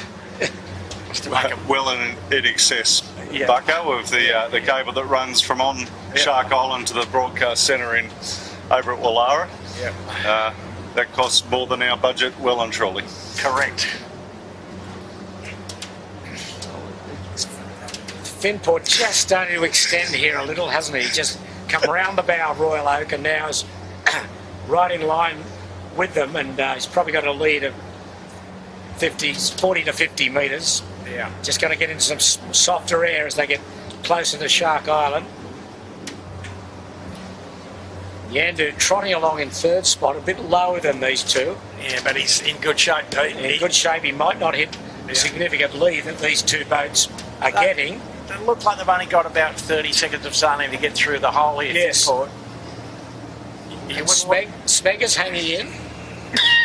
It's a painful, though, 30 seconds that you got to try and get through, though. Well, and the Yandu's not giving up either, have No. they? They're still snapping. Ooh. Yandu 3 strings, Finport no strings ahead, really in the lee now of Shark Island. 2 strings on the Royal Oak, and Finport has basically stopped. Oh, that's ugly. It is very ugly. Cave in on the jib, the full Monty. You'll see him in a second. There he is.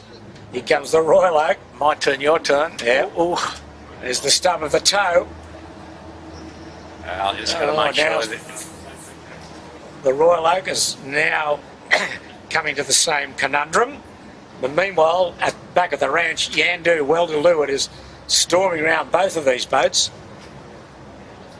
Oh, these two boats basically have stopped. Well, Finport stopped.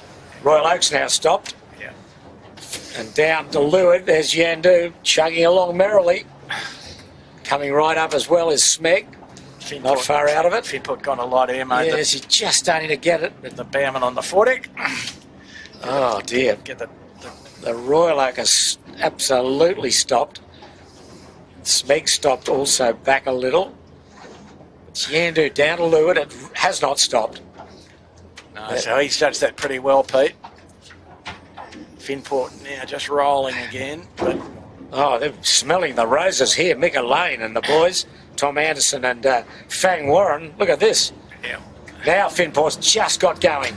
So he's now cracked sheets to the mark, I think, Yeah. for Finport, Pete. So they didn't need to come up that high. No, they got high and they got right in the lee of a significant calm spot under Shark Island. So I think that But there's Yandu. that moves Yandu up to second. Finport will be happy that will secure them second overall if they can stay there, relatively speaking, in the lead.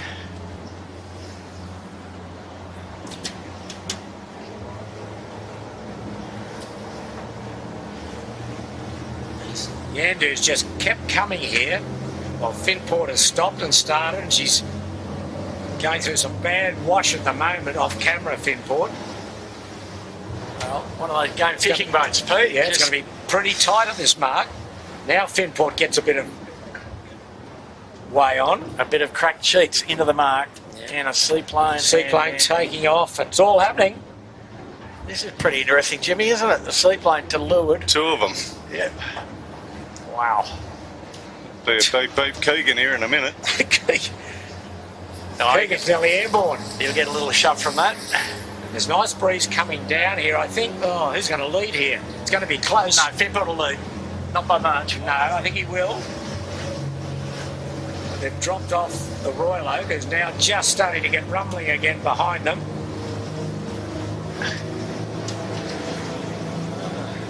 Not going to be much in this here. I don't know if Yandu's lying, Pete. You think she is? Or? I don't know. Well, Finport stopped again. Yandu's still coming round her. He's going to line them up here. Not going to be. If Yandu lays, she's not going to be far off this lead. No, she is lying. Yeah, I think Yandu will lead. Yep. Yandu will lead here. Well, that's a comeback in a bit. Yeah, but it's of no consequence in a certain sense, is it? Because they've already won the title, and Finport are happy to be first or second as long as they're well in front of Reagan Famish. Look at Yandu. She just stayed down to leeward. Yeah. Didn't get in that lee of any significance, and will now lead the sixth and final heat of this 18-foot title, the Australian Championship. She's already been crowned. Make that scorecard look a bit impressive, won't it? She is. She's around. Pretty nice. Very good set. There goes Finport. Finport, no battens across. Oh, Yep. Spinnaker Caught still. in the D2s. Yep. Okay, they've got a bit of work to do, Finport. Oh, Yandu's got a beauty there. Finport's in a lot of trouble here. Finport is in a little bit of strife. Here comes the Royal Oak. And Yandu's off to the races down there. Oh, the Royal Oak. Bit of northerly. What's going on? Yeah. Well, that's what all these boats are laying through now. The Royal Oak is third. And this is going to be a tight Spinnaker run. As here's Smeg. They've hung in there all day. Good job. Yeah, not much has really changed in the front No. six, has it? They've sort of shuffled a few places, but Well, Well, you Sean, got to feel sorry for the Royal Oak from first to third. So shows yeah. that that's a shuffle. but he's still in touch. He's not. Yeah. He's not out of the race. I mean, Shaw and Partners got ahead of Kobe, clearly. So Shaw and Partners will be fifth. yep. So they've just cruised up from sixth to fifth. Kobe will be next, then Rag and Famish, then Andu. Not sure if Emmett Shaw and Partners is, knew where the mark was. no, she a big captain overlay there. Oh well. Okay, through the jibe. Cam McDonald and Tom Quigley. Battens through. Yep. Yeah, no, good. Good job, Emma. Quite good attached flow. Come on, Em.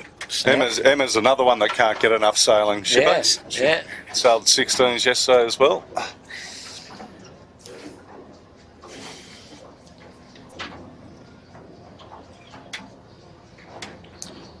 Next will be Kirk Mitchell in the Vicobie. Then John Harris in Rag and Famish, standing in for Harry Price. Did we see Harry on the ferry? I saw him in the park earlier, but I think I'm not sure whether he's on the ferry or not, but his back's not good. Probably ferry lemonade not good for well, I think he's trying to get himself right for the JJs. Yeah. Because he wants to give it a good shot today as Vicobie goes round. Shout out to his dad, Dave Price. Who's, yes, absolutely. Having a battle with the ugly C word. Yeah, I saw him in the park. He was going home to watch us. So hello to you, Dave. And I know you're on the road to recovery. So we all send a big cheerio to you and hope everything keeps going in the right direction. And here we go, Pete. Look who's turned up. The Andu.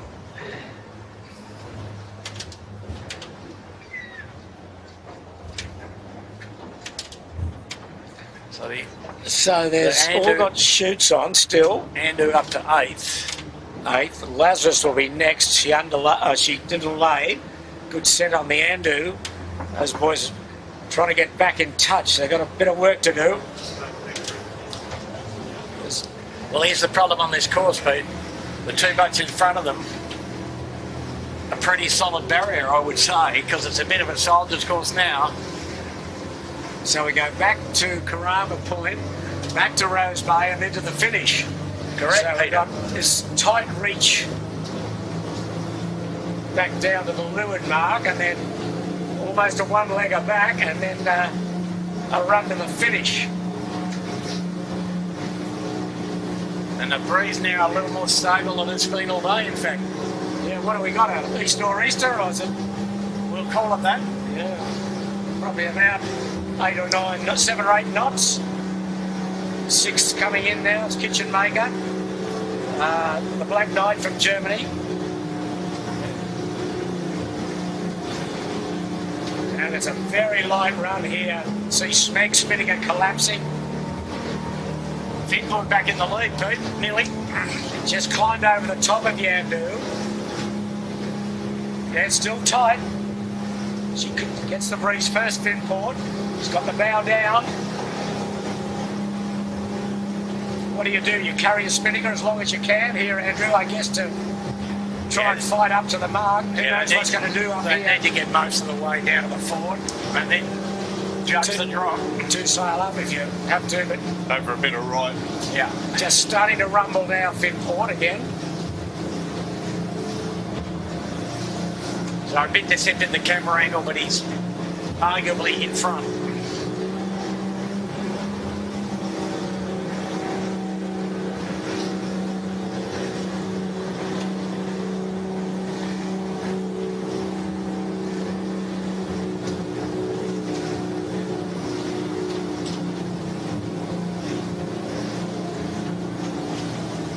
That's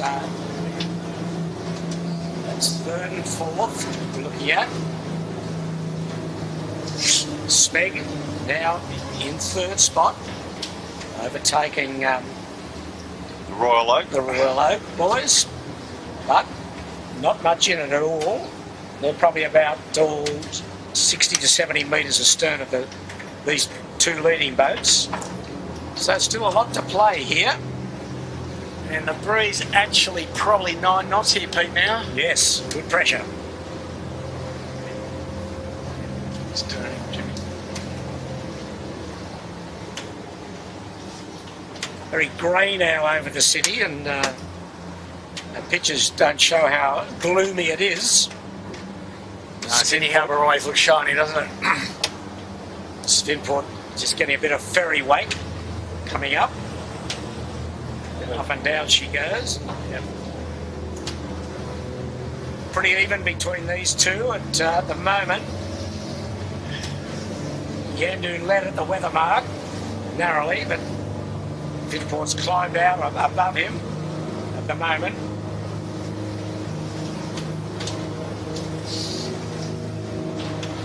Yeah, not much in it, but as we noted, Finport usually pretty quick downhill.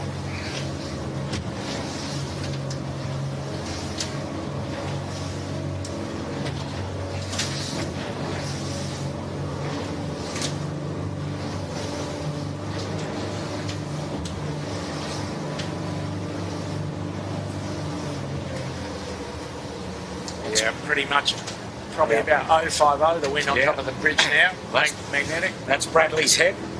Top of screen. A few tricks to play out yet in this race. There's Yandu and Finport going down towards the Lewin mark. Oh, Yandu just going through a bit of wash, bouncing up and down. Finport a lot more steady at the moment. Yandu just settling down now.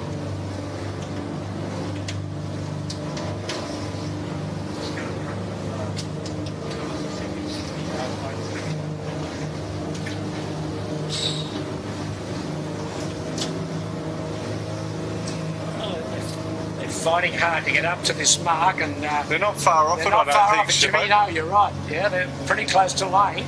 Yeah, It's tight, but people are just leaning down onto Yandu a little bit. pass the jockey pole up here, Andrew, will you? That's all. Did you bring one today? No. Oh, look at Yandu's. Oh, what's happened here? Look at this. This is the Finport just run out of the breeze. So Bradley's Head low. Oh, dear. Nearly on top of themselves. Velocity header. Yeah, that's what we saw upwind. Now Yeah. we're seeing it as they go downwind. The velocity header. Yep. Meanwhile, coming up behind them at pace is Smeg. Royal Oak's dropped off the pace a little down there with the green shoot, but Smeg's right in touch here. Yeah. The Royal Oak, that's Finport's back up and going. Yeah, Finport's just going to skid over the top of Yandu. that shoot on the Royal Oak needs a bit of work, but I'll talk to young Andy about that, I think. Oh, now Smeg's run into that. He stopped. Yandu's got a beauty to get a way in, but he probably wants to get up now. Smeg stopped. Velocity header. Sensational. Finport's gone down a VMG run, Pete, here. Level it. One guy on the boat. No, just tidying up something. Storming up with the red shoot is the Shore and Partners.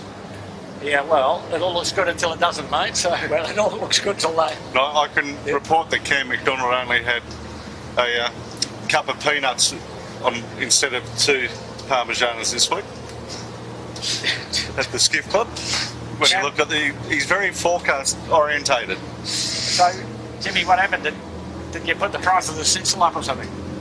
No, he looked at the forecast, said it's going to be light. I'll do the right thing by Just the get on team. the peanuts instead of the veal Parmigiana. Well, that's the go. Very healthy. Okay.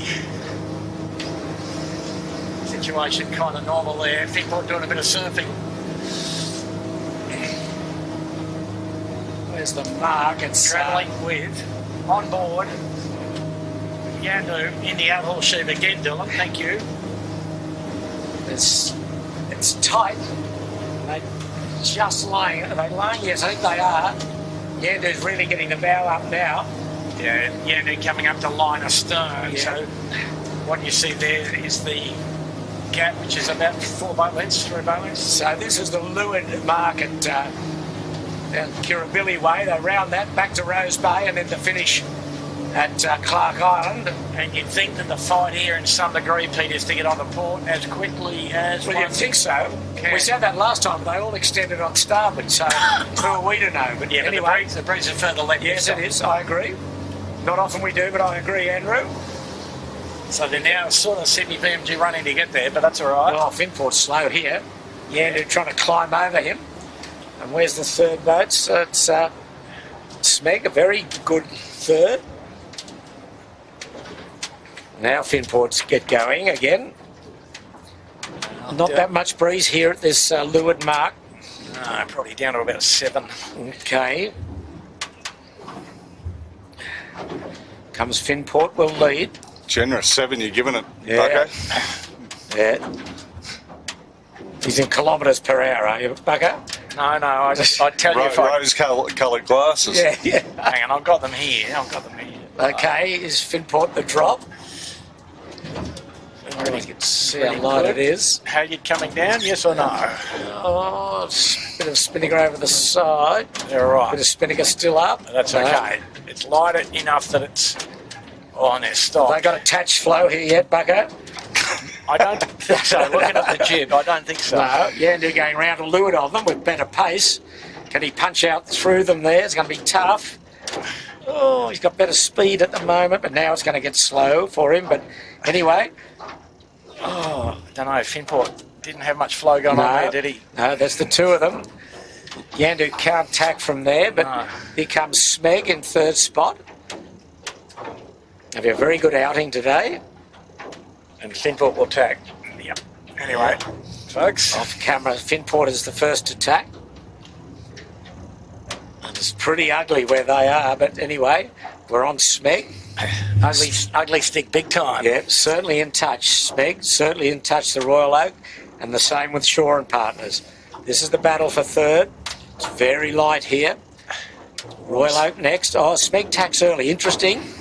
Just some bad waves, though, where she tacked. Yeah. Just trying to get that mainsail through. Smeg. No, he's got rolling. Yeah, he's rolling. This is going to be interesting with an early tack on Smeg. Royal Oak round. Shaw and Partners next. Then barrelling in is John Harris on the rag. And Andu, and where's he got himself up to? 1, 2, 3, 4, 5, 6, 7. 7, plus or minus Vycobi. Yes, I think he's over the top of Vycobi. So here goes the rag. And you'll see Vycobi in the background in a moment. Tight shoot there, that's Vycobi. To windward of him is Andu. There's rag around, there's Andu. Still about 30 metres from the turning mark. So it's a little short hitch on starboard, then quickly onto port, I would think. Okay, there's Andu. Going to be a late drop. Yep, they got in front of Vycobi here. Oh, Andu with Spinnaker in the water. Got it out. Okay, they're right. Vycobi under a bit of pressure here. Wow. Kamikaze drop. It's just let the halyard go, but they're all right. What can go wrong? Anything? Next will be the Lazarus. Tom Kunich, Sam Monkhouse and Tim Morishima. Oh, what light where Vycobi is now here at this leeward mark. Not hardly enough breeze to tack in. Oh dear, it's light. Here comes Lazarus. Following them will be 6th, and Fisher Paykel, I think, is after that. Oh, Marine Outlet, I think, will be the next. Lazarus and then... And Pete, Marine Outlet without the Spinnaker. rounding up the back of the peloton is your favourite boat, mate. I've got a lot of favourite boats here.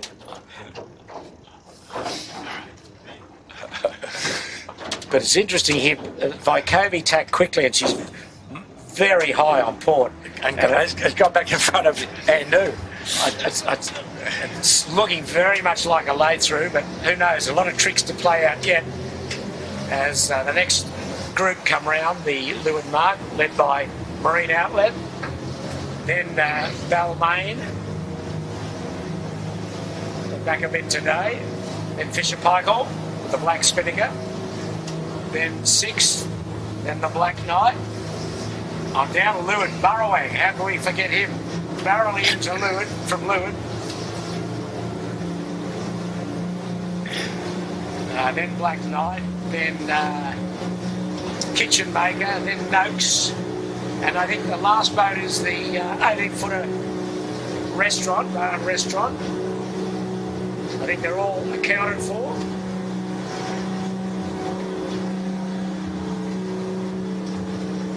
That's the Kitchen Maker, Caesar Stone.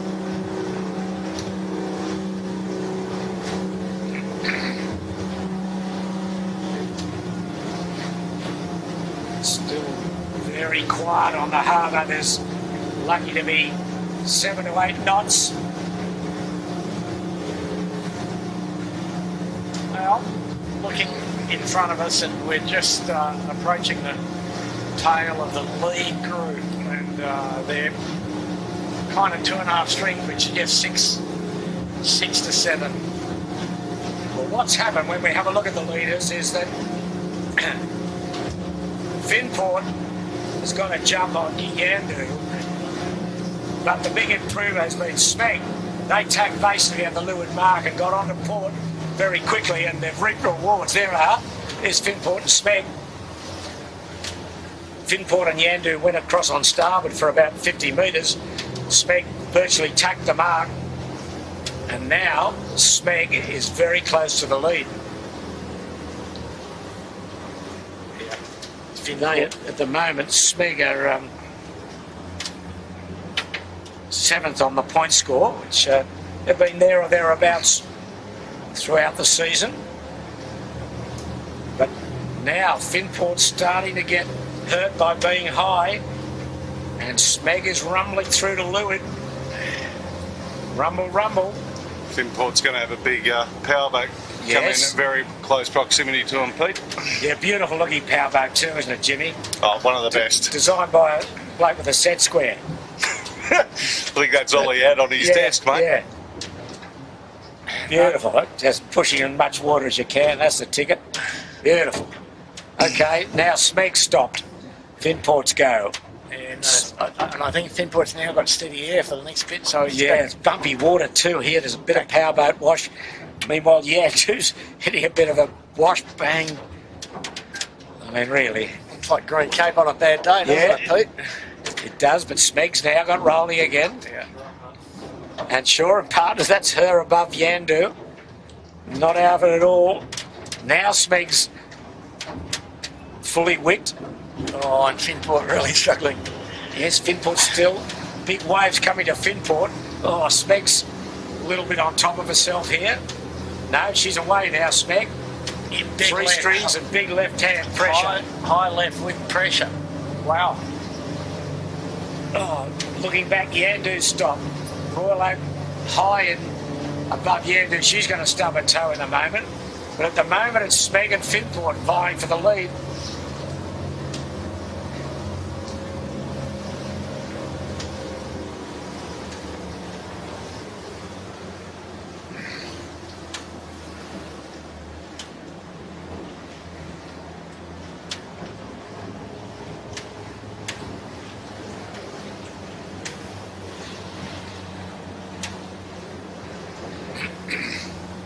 Behind these two, Pete, Shaw and Partners, Yandu, Royal Oak, now Rag and Famish has joined that pack, have all stopped. Shaw and Partners is the first one up and running. Shaw and Partners might get 4th out of this. Third.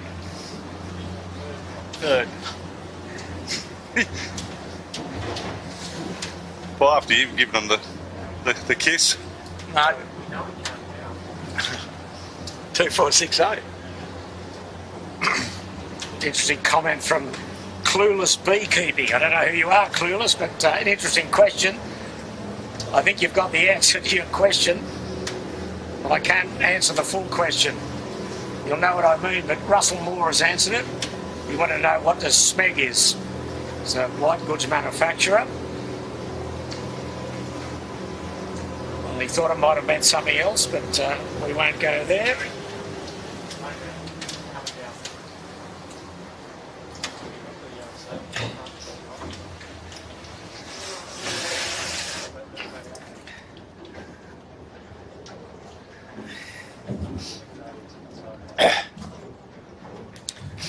So a question indeed from Matty Lyons. What material did Nick Daly use on the Yandu? Their laminates are made by Incidences in France, and not sure exactly what the blend is, but aramid and carbon, I think. I've heard of that word, so yeah, I think that's about right. Yeah. The same sales that are on Finport, right, Bucko? Yeah. So the two nest boats using dark horse sales, Finport and Yandu. So first and third probably in this regatta. First and second. Did Bob Fraser have something to do with those?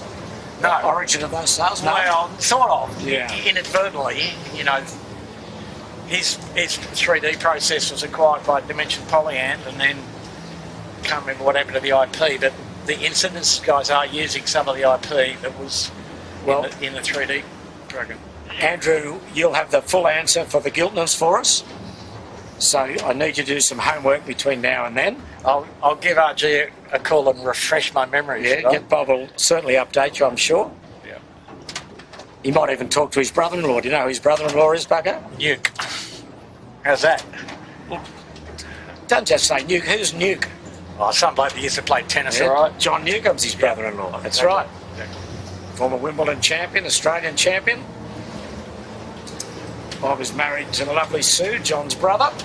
But meanwhile, there's the scene in Rose Bay as the two leaders, Finport to windward, Smeg to leeward. Just got around the Rose Bay mark and then to the finish. Only a short run to the finish too. And the breeze gone back to the right up the top here, Pete. Yeah, well, have a look good at favour, it. Smeg. Advantage Finport now. Shaw and partners having a shot at the title also. So Smeg's regatta has been reasonably consistent. She's had 2 7ths, a 6th, a 17th and a 7th. So she's been in single figures for all but one race. I think the 17th was a did not finish from memory. Yeah, I think it was. And now here comes Shaw and partners steaming up, and here's the brick wall that both Finport and the Royal Oak hit last time when Yandu got round to leeward of them. Finport and Smeg have basically stopped. Shaw and partners, I think, will stop. Inevitably, here they go. Oh, there's Shaw and partners. Oh, everything's tight on there. It's still close in these top three. Yandu's dropped back off this pack, so it's Finn Smeg coming round the bow of Finport here. Snakes and ladders. So there's breeze. Once they get from out of here, and they're almost out, Smeg has probably just reasonable pressure. Finport now getting the reasonable pressure. Okay, they're just starting to move. And they're about, where's that windward mark? They're about 150 metres from the windward mark, but Smeg could lead here. How's that look? Well, this is a great fillip for this team leading into the JJs in 2 weeks' time. Finport will be happy with his form, I'm sure. Absolutely. He won last week, and the Smeg boys are Nathan McNamara, Jed Cruikshank and Jack Taylor. Very good outing for those boys.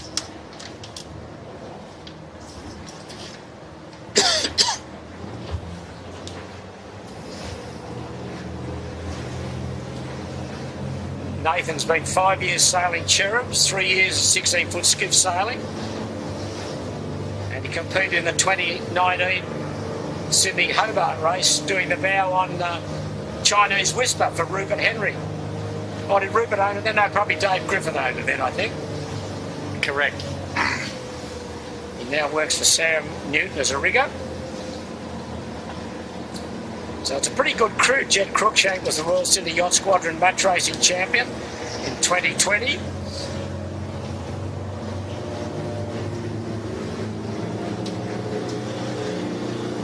So these boys have got the credentials and they're showing it today.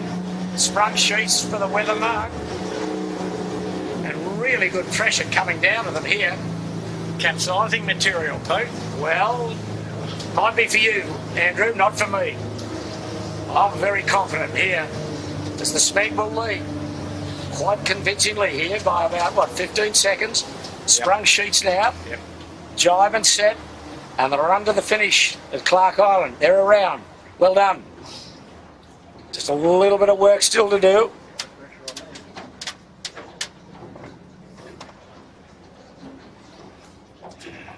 Pretty good set. Smeg, a long-time supporter of the 18-footers. I think 27 years they've been supporting the class. It's Finport rounds. Okay, Batten's through. Not with his regular crew, so they've put in a pretty stout effort. Geronimo Harrison and Tom Clout for skipper Keegan York. It's a good effort, isn't it? Next to Shaw and Partners. This is a good effort. That's From their best. Emma Rankin. That's her best race ever. Yeah, well, they've quite down the point score list with a 16th, a 2 11th, a 13th, and 2 13ths rather. So they'd be thrilled with this performance here, clearly in third spot. And they've crawled up into third from 6th, 7th, haven't they? So it's always a good indicator. Okay, well, there's the 3 leaders around now. Next will be Yandu. This might be a bit ugly though. Oh no, the spinning how you came off the spreader smoothly and off you go. Sheet on, good set. Nothing wrong with that, was it? Well done, nearly as good as I could do, Andrew. Which decade are you remembering, Peter? As I push the stumps out. Okay, Yandu, well, she dropped off, didn't she? Wow, just turned into a parking lot and guess who's... He's 1, 2, 3, 4, 5th is Andu. Well, he's put the foot down. He had to. He's been come from a long way back. So what's happened to Royal Oak? Where is the Royal Oak? That's a good question. Into full park mode. Last time I saw him. He's up to windward there, is he? Is that it? Jimmy, can you see the Royal Oak? There he is, right under Shark Island. Yeah, he pushed hard to the left. Well, he's been absolutely dropped off. As Yandu's round in 4th spot. Game is not over. Looking ahead here, Finport is really throwing the challenge at Smeg. So Shaw and Partners 3rd. Yandu just round in 4th. They've only got a little way to go on the other giant bit. Yandu will be next, then Vycovey, then Lazarus, then Rag and Famish. Oh, I've got a long way back as the Royal Oak. Then Marine Outlet. But we're on, there's a Yandu.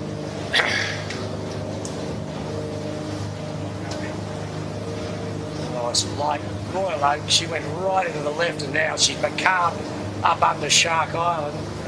She's been a big loser. The blokes on Royal Oak, they won't want to be going out to the island to watch the Sale GP next week. I think they want the island removed. Yeah, they got punished there. Meanwhile, back at the ranch is Smeg. Just gone light. It's about halfway down this run from Rose Bay to the finish at Double Bay Clark Island. Oh, where do you go, Andrew? They're looking back. They'll be nervous because Finport's got good pressure.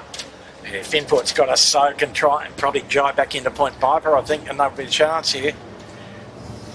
Because there's more wind against the shoreline at Point Piper than there is out wide.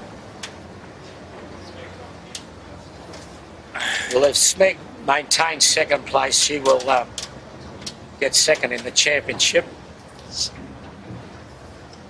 Finport, don't you mean? Finport, I'm sorry. Just see if you're listening, Andrew. Not really. Okay, Smeg now, it's got the pressure, but she's a lot higher than Finport. Yeah. But she's got the pressure and got the bow down. It just depends what the wind is at the line itself, really, Pete, I think a bit. Yeah, it's still a fair way to go. Oh, Finport's soaking nicely in pressure behind her. And up and rattling up his Shaw and Partners as well. Yeah. Oh, be a bit nervous on Smeg. Yeah, but they've been pretty cool, Pete. They've you know, they don't... They're going bow down now. Yeah, they got bow down with pressure. Finport's bow up. Yeah. Finport's now rolling down in front of Finport. She looks pretty safe for Smeg now, I think. Yeah. Nervous moments there on Smeg. No, he'll go to the lay line, 1 and in. Well, they've held their nerve. It's been a great performance. Good to see. Well, it's terrific to see the fleet being mixed up like this. It sort of augurs well for the big championship coming up. We'd like to see a competitive fleet, and that's what we're seeing today.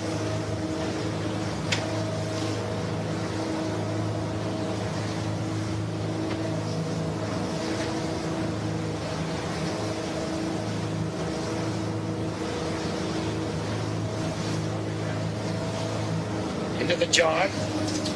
And Yeah, it's a bit early perhaps. he's a little early. It's all right. One more jibe, won't hurt. Quite a short finish line compared to Yes, normal. it is. But they've got this sewn up now, the SMEG team. Just a nice little VMG run into Yeah. the line. And, Fabulous effort. Best of the season for these boys. They'll be absolutely thrilled with this effort. and probably the trickiest day of the year so far, Peter, isn't it? Yeah, they had to hold their nerve several times, but they've done it in excellent fashion. So the SMEG boys of Nathan McNamara, Jed Cruikshank and Jack Taylor, full marks to you. One more jive and in. And they will take the sixth and final heat of the Australian 18-foot championships. Through the jibe they go. Nice job. Just see how light it is, probably 6 or 7 knots. They're about 2 boat lengths. Big cheer going up from the ferry. Well done. Top marks. So SMEG wins the final heat.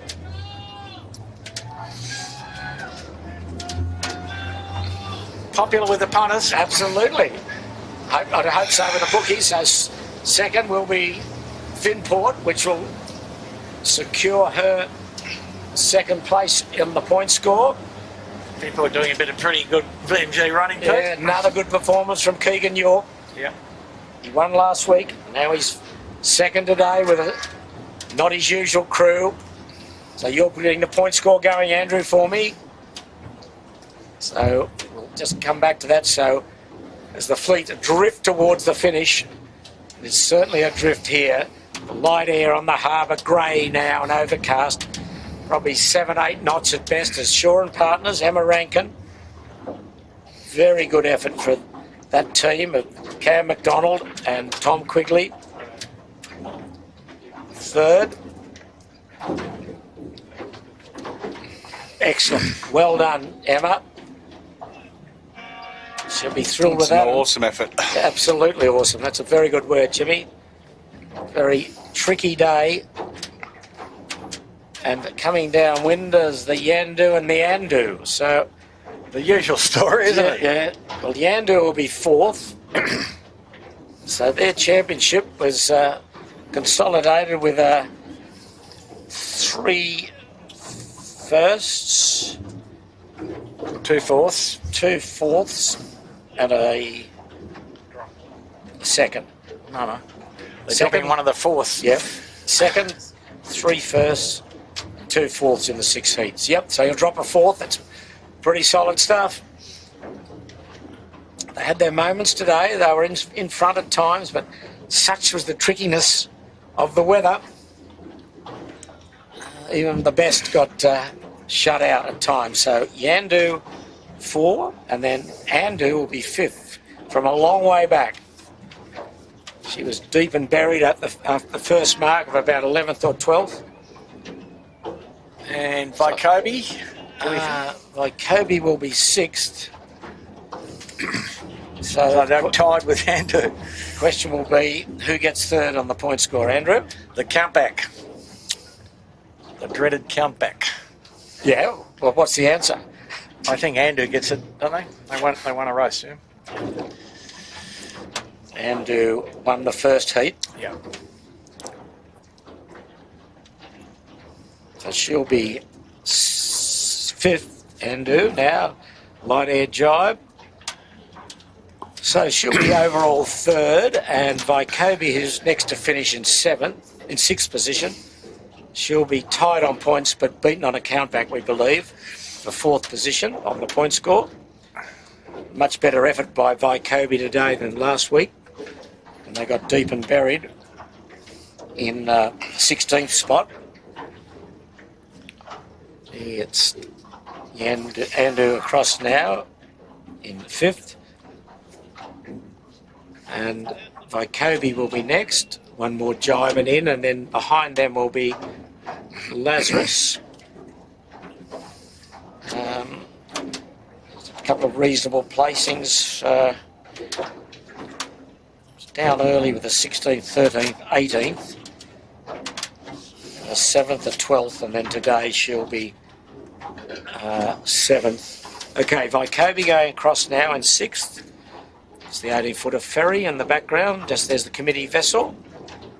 That excellent race committee led by Doug Cameron and Jeremy Whitty. Vycobi across 6th, 7th is Lazarus. So hang on, Andrew, where will the rag be on the point score? I'll tell you in a minute. Well, she'll be 8th, I'll tell you that now. All right, officially. Yes, I'll give you... Very official. Yep. So Lazarus across. They'll be 3rd. They'll be 3rd. What about, didn't we say that Vycobi and Andu were going to tie? Yeah, but for 4th. Oh, come on. I'll go 4th. Points, final points, hypothetically. Yandu 9, Finport 13, Dragon Famish 18. Okay. Vycobi and Andu 21. So that's the break for 4th and 5th. Okay. So apologies to all those who are losing money. But anyway, here's the Rag and Famish with... They'll be losing sleep, Yeah, they will be. They'll be tossing and turning tonight as the Rag goes across. John Harris, good job. Stepping in for Harry Price, 8th. And next will be a group led by Marine Outlet, 9. And then our early leader, the Royal Oak, 4 points. Oh, wow, haven't they fallen from grace the last little bit? We'll be disappointed with that. Balmain hammering down on their exhaust pipe as well. There's Marine Outlet, a little good, nice little puff to carry John Cooley and his team of the Gundy boys across, Cam and Charlie Gundy. So Marine Outlet 9, the Royal Oak squeezes into 10th, Balmain 11. They were back a bit today. There's the Royal Oak. Balmain just jiving. Now there's Fisher Paykel. Jordan Gertis. Oh no, Ryan Ewings is sailing today, I'm sorry. Yep, young Ryan. Ryan Ewings. I just noted that. Apologies, Ryan, to you. So good effort to come in on 12th spot. Fisher and Paykel. And then the next boat home will be our German crew of the Black Knight. Long way back today. Okay, Fisher Paykel, Ryan Ewings, Josh Feldman and Jacob Broom, they're across. It didn't resemble a nice European lake today, did it? No, too many tricks for that today.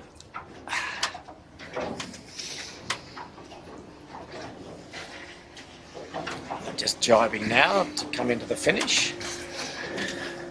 And as we look back down the fleet, we've got next to finish will be 6th, then the Kitchen Maker, Noakes, and then a battle for the tail end Charlie between the Burrawang and the 18-footers. So, folks, just bring you up to date now of what's ahead in the coming weeks. We are not with you next weekend because of Sail GP on Sydney Harbour. I think there is an 18-footer race that starts early. At midday, yeah. At midday. We will not be covering that because of activities on the harbour and tied up with Sail GP. So don't panic. We'll be back the following Friday, the 1st of March, for the commencement of the JJ Giltons for 2024. We've got a big program there. We've got the invitation race on Friday the 1st. And they're the race dates with the invitation race commencing then Saturday and Sunday. Races 1 and 2 and have a day off on the Monday. Tuesday, races 3 and 4. Wednesday, races 5 and 6. Thursday, race 7. Friday, a lay day off. And then finally concluding with race 8 on the 9th of March. And the final heat and the ribbon and the trophy on Sunday the 9th. Well, maybe it'll be decided before then, but who knows? It's, I think, a title that's very much up for grabs. So, Andrew, we've got 2 weeks to go. Give us your forecast for the first day of racing. 2 weeks to go. Yeah. Well, the forecast, the tide and the water temperature, Bucko. Well, the water temperature will be 23. Okay, I'm writing this down. I think we can say probably wind strength 7 to 14 knots, east northeast. Stronger at times, and the squalls may be 40% in excess of the median estimate. The tide, yes, it'll be going in and out. Oh, good work, Nostradamus. Well, everyone can sit back now. Now you know what's going to happen. But I think one of the things we've seen really all season, I mean, the strong performance of Yandu must place them probably pretty close to top of the favourites list. But we're seeing a few other crews starting to come forward and at good timing, getting their form, such as Finport. Had a good couple of weekends. Today we saw, of course, Smeg, strong. So I think it's still very much an open championship as we're watching the Kitchen Maker come across the finishing line. And would you agree with that, Andrew, the summation of the form so far? Well, I was contemplating, you know, that the consistency of Rag and Famish might have been enough, but if Harry's injured again, that probability might get a little less. And Finport obviously improving, and with the same crew in the boat 8 days in a row, they tend to get better as well. And Andu not showing too much form, are they? So that leaves us Yandu with Mick Lane steering, and Fang and Louis Brake, who would probably have to start as favourites. Yes, okay. Well, there's our second lady skipper, Beck Hancock in Noakes, just crossing behind the Kitchen Maker. Well, as we sum up, I think we can all say a tricky day, a day that saw the lead change a number of times, and but at the end it was Smeg that got the job done from Finport. Shaw and Partners, a very good third, but an excellent win to Smeg. Yandu fourth, Andu fifth, Vycobi 6, Lazarus 7, Rag and Famish 8, Marine Outlet 9, and the Royal Oak 10. And I think we all send our best wishes to John Woody Winning, who goes in for a hip operation tomorrow in hospital, and we wish him success there and a very quick and speedy and safe recovery. I think I speak for everyone associated with the 18s and yachting in general. We wish him well. And as far as the team concerned here, we're not here next week. We've got a holiday. The 18s will be racing, but it's an early start because, as I said earlier, Sail GP will be back Friday the 1st of March for the invitation race at the JJ Giltons. So on behalf of all the Sail Media team, the boys behind the scenes here, terrific work again. And on behalf of Jimmy Bury and Andrew Buckland, I'm Peter Shipway, and look forward to your company on Friday the 1st of March for the JJ Giltons. Good afternoon from Sydney Harbour.